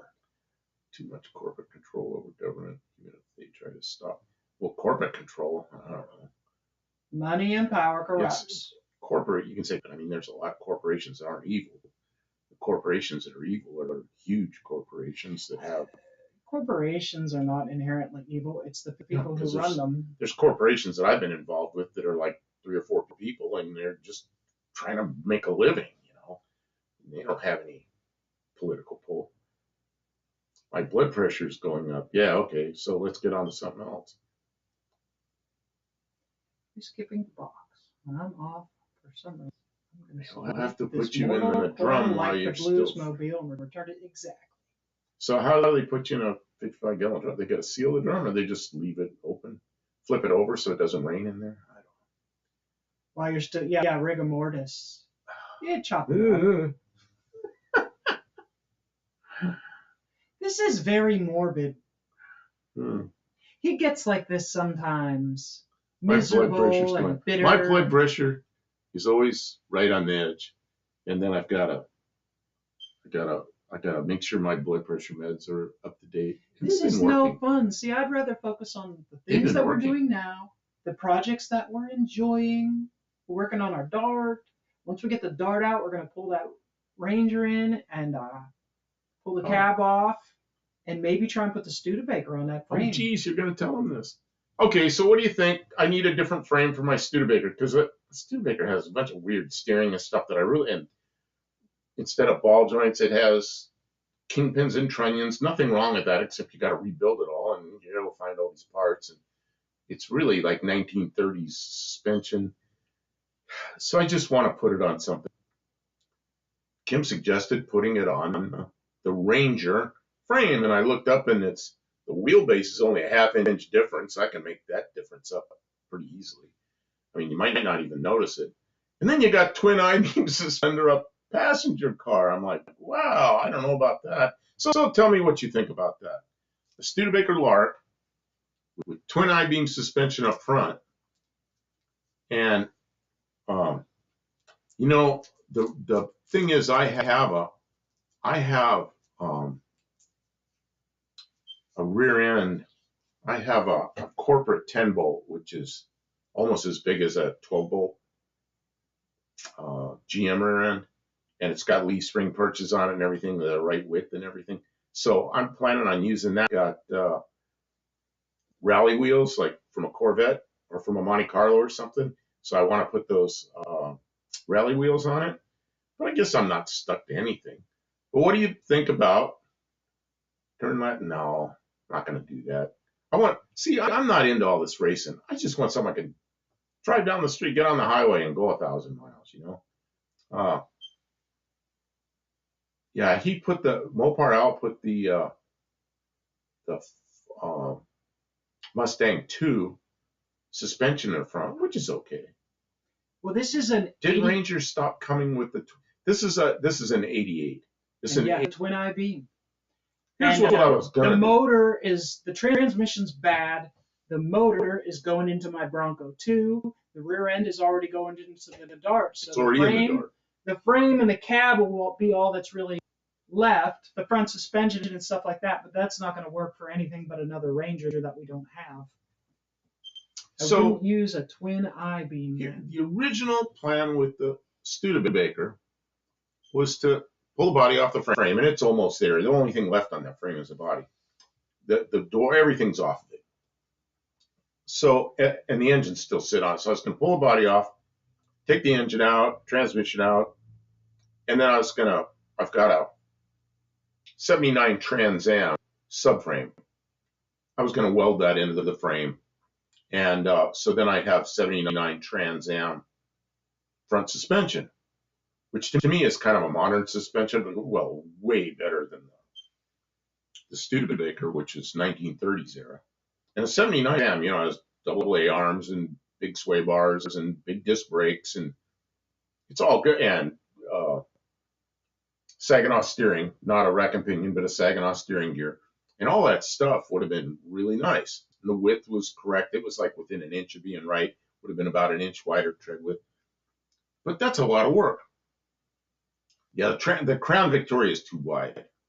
So, because I thought about that. And we don't own one of those. Yeah, we don't have one. We have the subframe from. I have a subframe from a 79 Trans Am, and I have a subframe from a 68 Nova, both very similar. And we have that Chrysler 300 that we can. Well, the 300 is really wide. So, yeah, that was. And it's a unibody, so I don't know why I thought about something like that. But what's the G body? That's like the G body. That's like the you're talking about like the 80s, no, like the 70s El Caminos and Chevelles and all those. I don't know. I suppose. Then I don't have one. I got to go out and find the like Sitless, like a Cutlass. So I like Sitless better. That's a new car. Yeah, but then I got to go out and find one. You know, and everybody wants. You know, they want those things. There's like out and try to buy a late 70s. I mean, it's Chevelle nice because you can get parts. Malibu, everybody wants them. You know, aren't they kind of expensive? So I don't know. So I've got this possibility to use the truck frame. Her truck frame, her whatever that thing is. It's free. It's leftovers from other projects. It's sitting there. It's not being used. For the price of the motor, I got the whole truck, and we were going to use and then a lot of it. I was talking to Kim. I said, you know, I could do. The thing that's really not good about those, there's two things not good about the original frame under the Studebaker, is they're not very thick. They're a C channel, so they're kind of wibbly wobbly. They're not, they move a little. They're a little springy.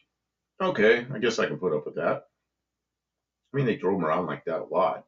Yeah, but And then, not with a 350 Chevy. and then although they had 283 Chevys in them in their last 3 years, and then the steering's really goofy, but you can buy the parts.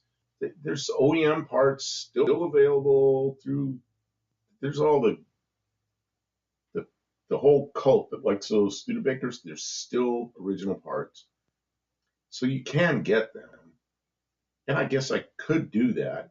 And that Chevy engine, I mean, all we got to do is make a set of mounts and it goes in there. I could do that. Just use the original Studebaker stuff and just drive it like it is. Just go down the road. Have little drum brakes on it. Just drive it appropriately, which is leave lots of room between you and the car in front of you, the way people used to drive, and just drive it some, I guess. To me, the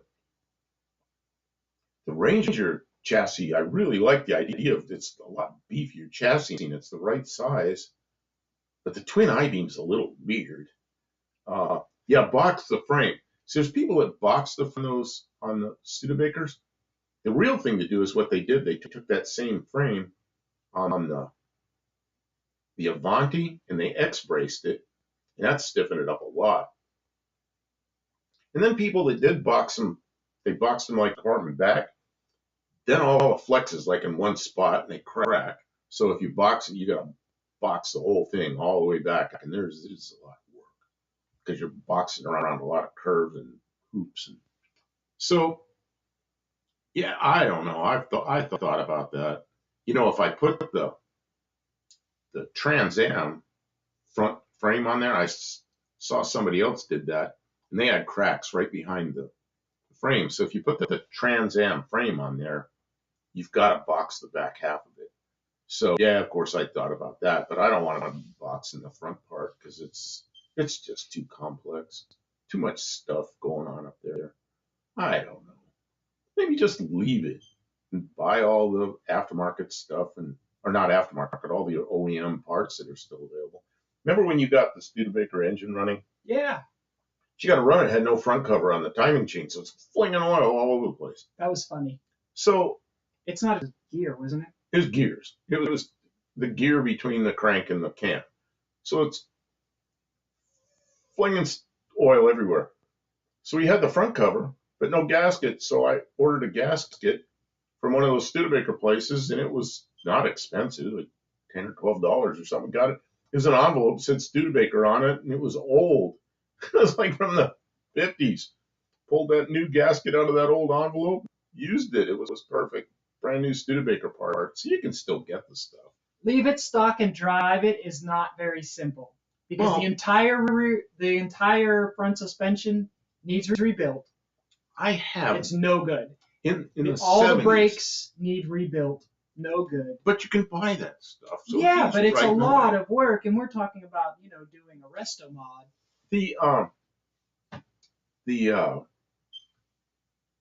Those front ends with the kingpins and trunnions, the old Norwegian guy, the old guy that was 40, he and I, when I was 17, we rebuilt a few of those front ends. And so I'd done kingpins and trunnions, but it was, God, and they were Studebakers. That was like 71, 72. That's 1971, 1972, the years that I did that stuff. So it's like, I don't know, I've worked on so much, I could just figure it out. Well, we have to pull the Ranger into the garage and pull the rest of the drivetrain out of it for the Bronco. So while we're going to be investigating the merits of using that Ranger frame or how we might use that Ranger frame to make a better base platform for I guarantee it's less work than grafting. You know what? Less. Oh, yeah, of course. I don't know. Yeah, it is less work than graft. See, if I graft that subframe on there, it's a 79 Trans Am. That front end needs to be rebuilt. Yeah. Which means I got to buy all the bushings and all the tie rod ends and all that stuff. Yeah, but those you could buy nice kits for, really cheap. I don't know if you ever remember driving those Trans Ams, the late 70s and early 80s. I never had one of those. Man, you go in a corner and just into a corner, and they don't lean. I mean, they're just really nice. Clint Street machines. Clint. How you doing? Hey, long time no see. Welcome to the stream. Man, we saw a car in Power Tour. It reminded me of. Oh yeah, I made a short. Did you make a short of that? Yeah, that was one of my recent shorts. It was a Mustang. It was a Mustang that looked a lot like the same. It had the SN back in the air, wide tires. It looked like the same theme as mud flaps. What did you call his car? Joe Dirt. No. Who? Clint's car? Bratfink. Bratfink, yeah. Yeah, it reminded me a lot of Bratfink. Oh yeah. Had that stance. Not quite as radical as Bratfink, but almost. And I don't know if you weren't around when we did this. We parked on a corner where the whole Power Tour went by, and we videoed a lot of it. And if you go back, I did a video that's about 5 minutes long. It just has music and just cars going by and cars going by and cars going by. And they were that car is in there. And there's a short on my channel. I had an 86 Trans Am with that WS6 suspension, handled pretty good. Yeah, that was a third gen Trans Am. I always liked driving a third gen Trans Am. I worked in a nuclear power plant. I was making really good money when those things came out, that gen. And I really wanted a new Firebird in, what was that, 82 or 83 maybe? I really wanted one, 83 I think. And I just didn't, just never did it. I'm glad I didn't, because by the time I left there, I still would have had payments and it would have been terrible. Clint Street Machines. I haven't seen a YouTube video from you for a while. Are you just I've seen in the past that you collect a whole bunch of film and then just like a bunch of videos like one after another. Are you like getting some stuff done this summer? There's so much content out there. I miss people's stuff. And he might have stuff up. Once in a while, I see his stuff, and once in a while, I don't know. I may be missing some of it.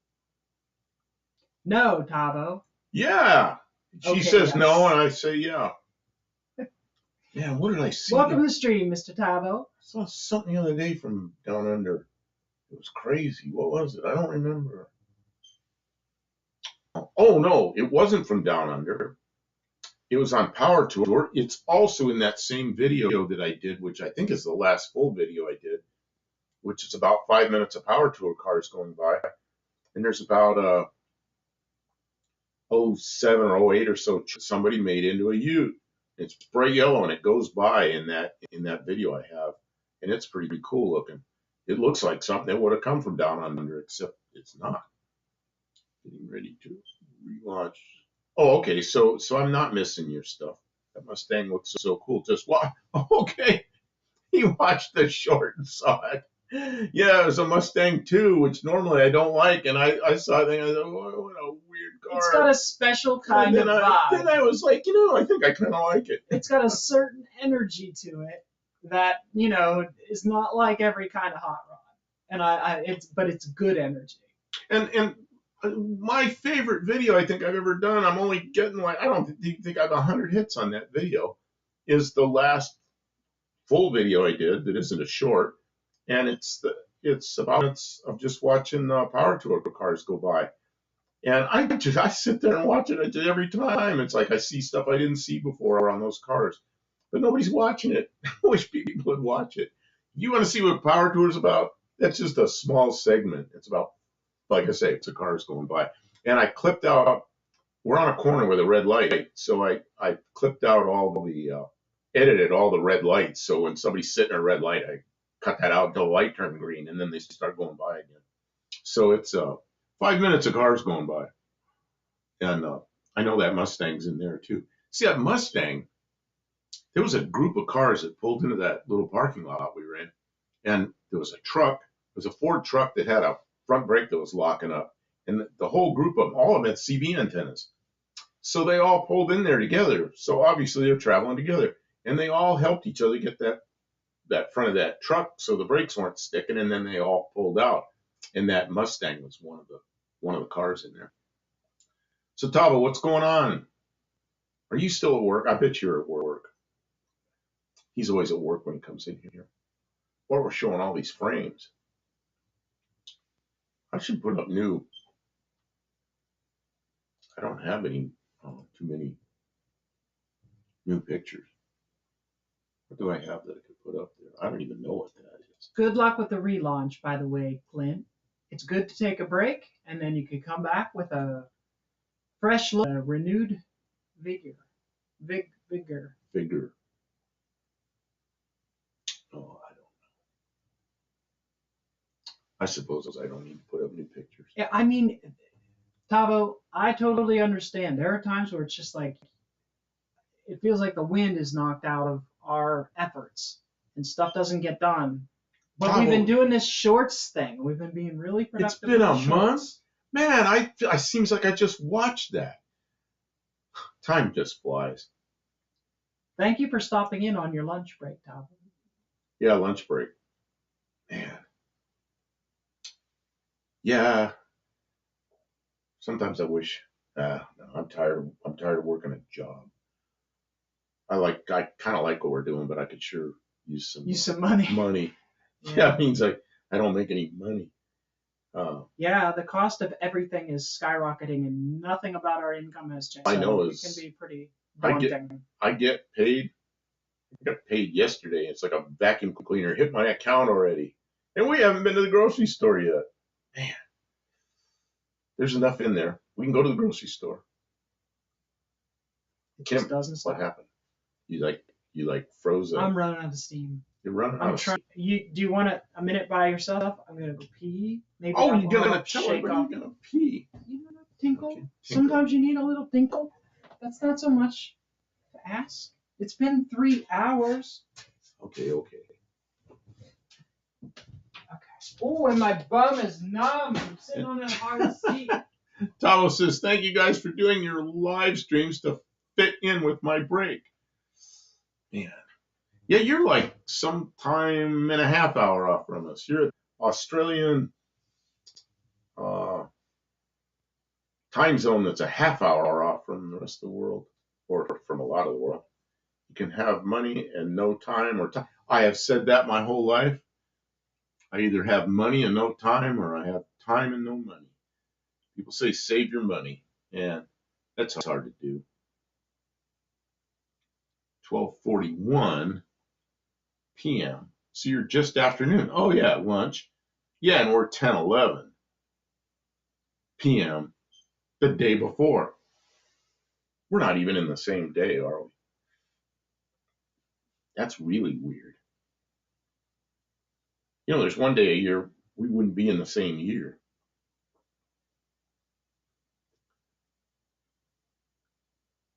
My father said in World War II he traveled to New Guinea on a Navy ship, and he said they were going over the international date line, and they were zigzagging and stuff for, I don't know why, probably to evasion of submarines or something. And he says they kept announcing it's whatever new day it was, and then they'd cross the international date line again, and they'd be the day before, and then they'd be the day after, and then they'd be the day before. He always story.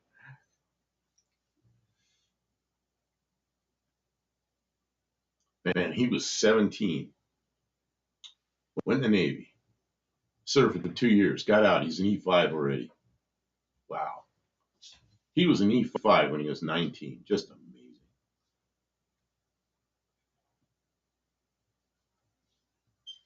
Wartime stuff. Kim, Yes. you leave and I don't know what to talk about. Don't forget Tony. Well, I'm going to have to do something stupid so I get some attention. Got your power tour video going on the second screen. Some great stuff out there. Yeah, I mean, it's got music, but you can turn the music down. It's some, I don't know. I thought it was okay music. It's something I picked up from YouTube, so I don't have to, it's not. Oh yeah, we learned how to use music. Yeah, we learned how to use the music on YouTube. But it's, yeah, there's some really cool cars. And you'll see that Mustang, it was behind me, parked behind me, and he pulled back out into the stream of traffic. So during that video, you'll see it pull out, along with some other stuff. There was all kinds of stuff went by there. It is pretty interesting. What's good? That's your dinner. Man, I made us dinner. you got good smelling dinner there. Seasoned green beans, Yeah. Wars are started by old men and Potatoes. fought by teenagers. Yellow Ute just rolled Ain't by. that the truth? Okay, yeah, that was the Charger, and it's like a couple of those islands about 3 miles apart or so. Days right on Dateline. Okay, yeah, that's right. There are some islands out there, and sometimes since I've been a little kid, the International Dateline has changed some curves and squares and stuff. It's not exactly where it used to be. So I'm sure somebody at some time in their life changed days in the middle of. That's a kit. Their GTI kit. Oh, so that's a kit they bought for that. You know, the B pillar on that's really thin, and I was wondering why they made it so thin. It's a kit. Okay, that's why. See, if I did that, I wouldn't have used the kit. I would have built it myself, and I would have flowed that B pillar out a bit. I mean, so gradually we're progressing towards a point where we can make fully customized cars with fiberglass and aluminum and whatnot. But right now we're still processing some of the massive amounts of like fixing my Dart just so I can have something to take to car cruises sometimes, and maintaining things and fixing up the shop. I built that big shed. Well, we got that big shed I built. So it's either Smith kit cars or Smythe. I knew a guy that pronounced his Smythe. I knew another guy that pronounced it Smith. I knew a man with a wooden leg named Smith. Spelled like that. Really? You're supposed to say what was the name of his other leg. Oh. Jeez. See, and I'm too dumb to even figure that out. That's a joke from a movie. Is that from like Mary Poppins or something? I don't know. There's a kit that makes a Charger a Ute. Sure, pink bill one. Okay, that's it then. That's the kit.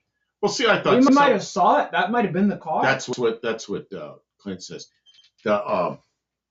He says that's a kit. I see, and I thought that guy was really good. Built his own thing. Now I think he installed a kit. Well, okay, wonderful. Let's see. Yeah, there it is. There's the yellow one right there. The yellow one. What's this?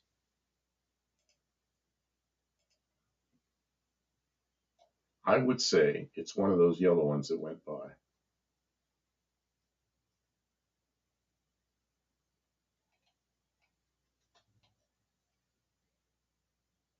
That's probably El Camino. That's probably the one we saw. I know there's a kit to do that to a one of the Volkswagens. What's the Volkswagen they do that to? I don't know. Good question. I'm eating. I can't type. You're eating and you can't type. She's eating. She must be hungry. Whatever that is, it sure smells good. I bet I can't eat that. It looks like it's got potato. Don't eat the potatoes because that's all carbs, but you can eat green can't beans eat potato. too. Green beans? Yeah, but I bet what smells good is the. No, the potato doesn't have any flavor at all. Oh yeah, but potato can taste so good. Don't eat the potatoes. You'll be sorry. You'll have a headache. Diabetic. Oh, what'll happen is my feet will hurt. Jared's is black bed liner and white. Okay, there was a yellow one. Well, some of you saw it in my video. The yellow one went by, and it was pretty slick looking. What's the wagon? What's the new Volkswagen? I can't think of these cars. I'm still stuck in 1960 something. I'm barely into the 70s. I think anything like 1980 is new. Oh, they talk about something that's it's like in the late 70s. I'm going, oh, that's too new. That's the newer one. You know, like the really squared off Malibus. Oh, those are too new. Because my thinking stops in 72 with Malibus, which were still called Chevelles. Chevelle Malibu. Oh, man. Boy, and when you say Malibu anymore, I just think of a 90s Malibu.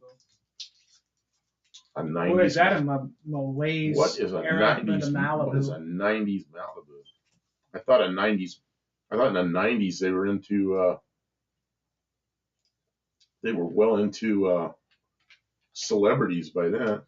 Geez, I had an 87 Celebrity and I had an 85 Celebrity. So what the hell is a 90s Malibu? Wait, None of those. Oh, those things. Yep. That's a That is jelly bean. That is the malaise era for the Malibu. It just became just like a. Ugh. Oh man, see my whole Looks era. like a Ford Contour.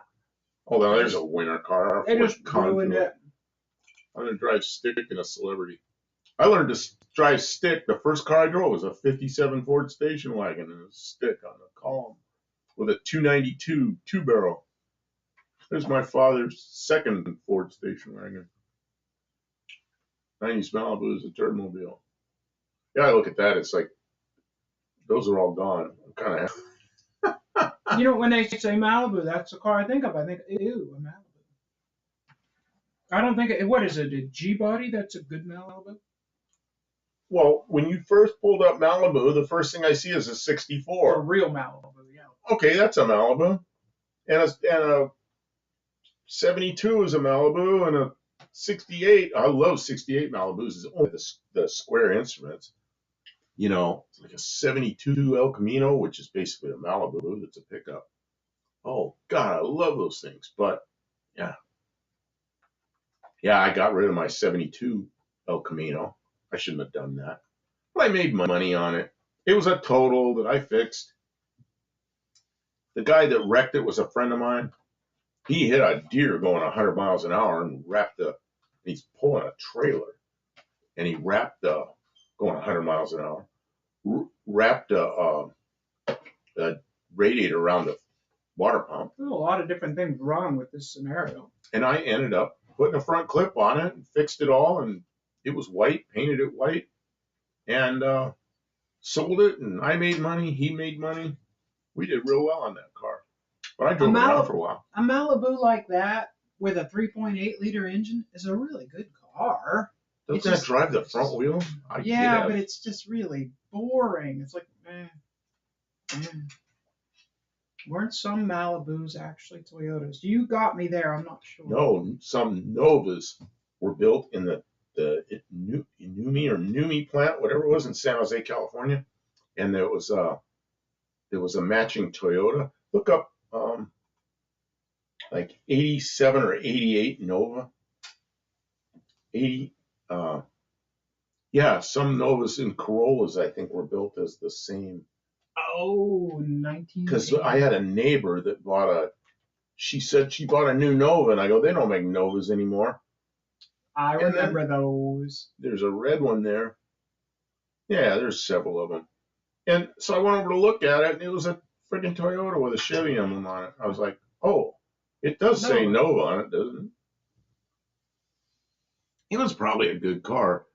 And the Numi, I think was NUMMI, something like that.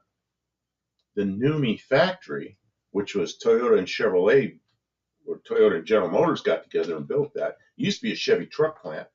Then it became a Toyota, and now, well, that's not it. I spelled it wrong. Now it's where they make Teslas. See, there it is, right down there. Yeah, which is now the building where Teslas are built. Huh. So it went from Chevrolet, GMC trucks. A friend of mine worked there when he was a painter, and his job was the driver's side inside paint. So while everybody else is painting all their parts, he's painting the inside. There's another guy painting the inside on the other side, and they got all these painters. And then the truck's moving. And then the next one comes along and it has a color code. He grabs that gun and he paints it. So what happens when you make a mistake? And he goes to, when the car is all done, truck's all done, it goes to paint repair. And if it's inside, he goes, a lot of times it's under carpet or somewhere where you're never going to see the drip or the run, and just leave it there. So on the outside, it goes to paint repair at the end of the line. It's like, man, okay. And then it was after that. We had a Holden Nova, which was a rebadged Corolla. Okay, so it was the same car that was built here in the NUMMI plant. Wow, my Malibu was born there in 67. 67 Malibu is a real car. Johnny C. Welcome to stream, Johnny. Man, people are coming in late, but that's okay. We're over 3 hours in. We're going to call it at 4, if we make it that far. Okay. At not 4 o'clock, not like 4 in the morning, like 4 hours. Lester LeSabre, no! Seized its engine on the outskirts of Chicago at the end of December. Oh, man. Had to go when it was time. You know, I've driven through Chicago a lot since I was 19 years old and up to like into my 60s. And I think the same roads are still under construction. I think it's the grandchildren of the people that were working on the same roads. They all narrow down to one lane. There's traffic jams. That's just how Chicago is. Same construction, same families, same traffic jams, and they've just never been relieved. Just that's Chicago. I was in a motorhome going to an air show in Wisconsin. I was going through Chicago, and I had a trailer behind a big-ass motorhome, big old diesel motorhome thing. And trailer behind it full of airplanes up some highway, and it was like 4 lanes or 5 lanes wide, and it was actually open and rolling. And coming the other, there's a wall between us and the lanes going the other direction. And I see a car coming the other way with a little, like a little trash trailer or something, a little utility trailer. I see a wheel come off this trailer, come rolling toward me. It bounces over the wall, and I swerve as much as you can swerve with a motorhome. And that tire goes by me. I look up in the mirror, and it hits a car. And all the cars behind me just like all changing lanes and crashing and everything. We're like the last vehicle that makes it through before the accident. And then I'm talking about it at Oshkosh at the air show. And there's people going, "Oh yeah, we came up here yesterday and we're stuck in a big traffic jam right in that same place." I said, "Man, I knew what happened. A wheel came over from the other side."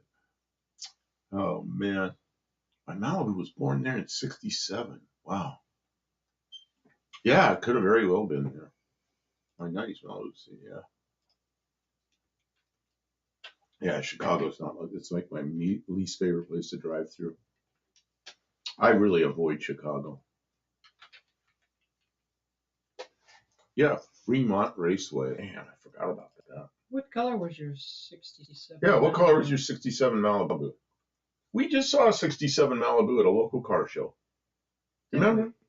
Yeah. Which car show? It was the one that was behind the O'Charlie's? It's behind the O'Charlie's. And it was a 67 Malibu convertible. It was yellow. Oh, it was a convertible. We have it in our videos, yeah. Gold, he says. Kim, you asked the question. Gold. The answer is gold. I know you drifted there. I'm You're drifting off. Oh, there we go. Fading hard. Oh man, I had a '67 Chevelle, not a Malibu, but a Chevelle 4-door with an inline 6 and a power glide, and it was that color. Yeah, that'd be a fun car to have. Really? Yours was just a straight 6. Yeah, see mine, a guy came in and he goes, "I hear you buy cars." And I go, "Yeah." And he started up and like, knock. He's got a knock in the engine. I'm like, I think I bought the car for like $40 or $50. I don't know, maybe I didn't even pay that much for it. And after work, I jacked it up and I got underneath with a I used to use like a screwdriver for a stethoscope so I could listen to hear. I wanted to hear where the bearing was that was bad. So I got under there on stands and the engine's running and there's no cover over the torque converter. Man, it sure sounded like it was coming from there. So I shut it off. And it didn't have lock nuts. There's studs. There's 3 studs that come out of the torque converter. And it didn't have lock nuts on them. The nuts were all loose. So I tightened the nuts up and I started up. No knock. And I go, man. So I went across the street parts store, bought some lock nuts, some washers, came over, Put that on there, tighten it up. What a great car. 6-cylinder, Power Glide, no knock. Drove that thing around for probably a year before I sold it. And somebody reupholstered it. It had vinyl upholstery in it. It was a bench seat, kind of like a taxi. But it was one nice car to drive. One of the best deals I ever got. Even years. Okay. I used to go snow drifting with a friend who had a white one like that. I liked 66 and 67 Chevelles and Malibus. And what I really like, and I showed you this at the car show, was the above the speedometer, there's like a strip on the dash that has all the buttons and knobs and key and everything up real high. You did show me that. And I really liked that. So that was an odd thing about 66 and 7s. And yeah, I like it. Win there, yeah. Hey, Tavo, did you have Malibus down there? Yeah, see that strip up above where the lights and wipers and all that, key switches up above, which is kind of cool. Yeah, that's a 66. It's got the 2-spoke steering wheel, and the 67, I think, had a 3-spoke. I think. Man, I don't remember that real well. I think so. Yeah. Nobody wanted them. I'm telling you. Crazy stuff. Used to be a lot of those straight 6 Chevelles around in beautiful condition. Nobody wanted them because they wanted an SS. Yeah, that. Oh, now. Yeah, I got a friend that's up in Maryland. He may still have it. He's got a 71 El Camino with an inline 6 and a 3-speed that somebody put a conversion on the floor, so it's still got the column shift sitting there. It's stupid. I wish I hadn't changed it. So it's got a hole cut in the floor now, and it's got bucket seats out of something else that are wrong. And I don't know what he wants for it, but it's for sale.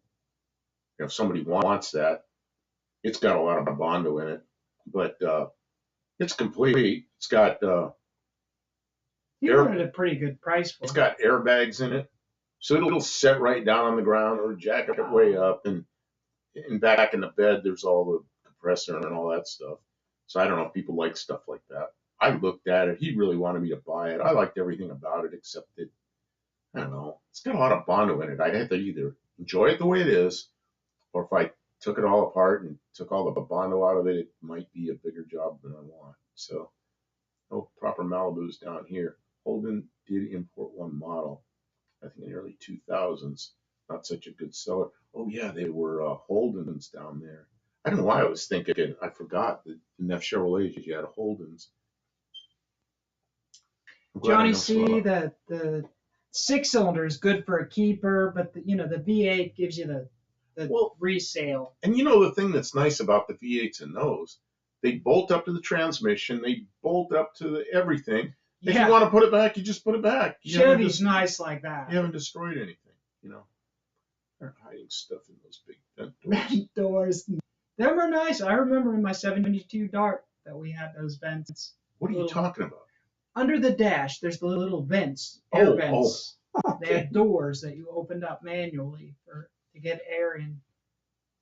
They're talking about smuggling booze in the doors. Oh, man.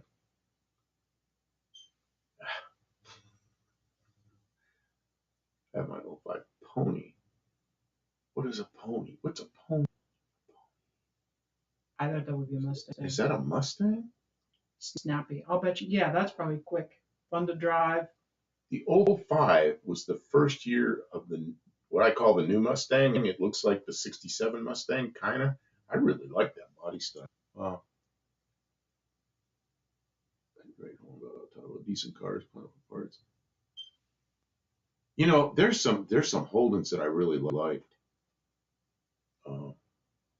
The Monaro, the Holden Monaro, I always thought, in many different body styles over the years, the Monaro I kind of like. Oh yeah, okay, an 05 Mustang. I really like the body style of the 05, 6, 7, I don't know when those ended, 8, something like that. And I've been kind of looking for one of those Mustangs that's non-running, so I can put an FE engine in it. She doesn't know about this idea. Yeah, Holden Monaro. Yeah, why not? And then they had a V8 that we didn't get up here. It was a smaller V8 that I think was like a 308 or something. It was a smaller, it was a different V8 than the small block. Then they also got the small block. So I don't see the one that's right behind your head, that green one. That's the front end I like. But that one's got a vinyl roof. That looks like a British car. But it's not. Although the steering wheel's on the wrong damn side. Well, you know, you could get Holden Monaros up here for about, what, 3 years or 4 years, but they said GTO on them. And they had like Pontiac logos on them. And they had Corvette engines in them. They had, you know, LS engine. Yeah. We just saw one. Where was that? Oh, it was a power tour. I think it's in that group of cars that goes by. There's a GTO, Monaro looking GTO that went by. But I watched those things. The price was coming down. The price was coming down. I go, man, I can't wait to get one of those. And the price started going up. And now it's a cult car. People that are really into them. So now the price is like crazy, stupid, too much. I'll never have one now. Corvette powered Monaro. Maybe they're all Corvette powered down there. I don't know. Kim, you ate. Now you're really fading. She's about at it. Guys, You know, I'm we're gonna have to probably use. I think they were totally under the radar. Didn't failure to market them. Yeah, I mean, my son was looking at it. He said, Dad, you can't believe this. He goes, there's a Pontiac here. He goes, it's about the size of a Honda Accord, and it's got a Corvette engine in it. I go, yeah, that's a GTO. He goes, yeah. Because a friend of mine bought one. That's crazy. He goes, yeah, nice car. But it didn't really look like, well, you know, it didn't really look like a GTO. It looked like a Monaro. So the GTO people didn't like them, and nobody here was into Monaros till late. I'm fried bedtime. Yep, same here. Yeah, Clint, thank you for sticking around, but I think we're all about exhausted. It's fun to talk about the old days and future projects and the things that we enjoy, and we're glad that you've all been here to do that with us. We're so fortunate to be able to share this with friends. So we're going to hang it up for the evening. We are going to hang it up for evening. We'll be back next Tuesday. And we hope that you can make it, or at least watch some of the reruns if you like. We'll have more content this week coming on my channel, on Kim Fixes Things, and on his channel while we work on the Dart. We're going to try and get the rear end put together, drive shaft in, the radiator is in. I need some clamps, pretty simple stuff, an air cleaner, and then it should be able to be back on the street. It should be driving it, and the tires are baloney skins. So I don't know. By the next time we see you, I would really like to be super close to having that done. So we're gonna probably take a down day and then hit it again, hit it hard on Monday. I am bringing that to the No Name Nationals. Damn right. That's the car that we plan to take to No Name Nationals. It has very few miles on it since I purchased it. I brought it up here from Murfreesboro, so I do know that the engine runs, the transmission works and stuff like that, but it's been sitting around a lot since then. So hopefully it can make it through some, around town trials, and then we can take it out to Sikeston. Thank you, everyone. We'll talk to you more about more stuff next. Chavo, 4 hours from now, you'll be off work, and we're going to say good night.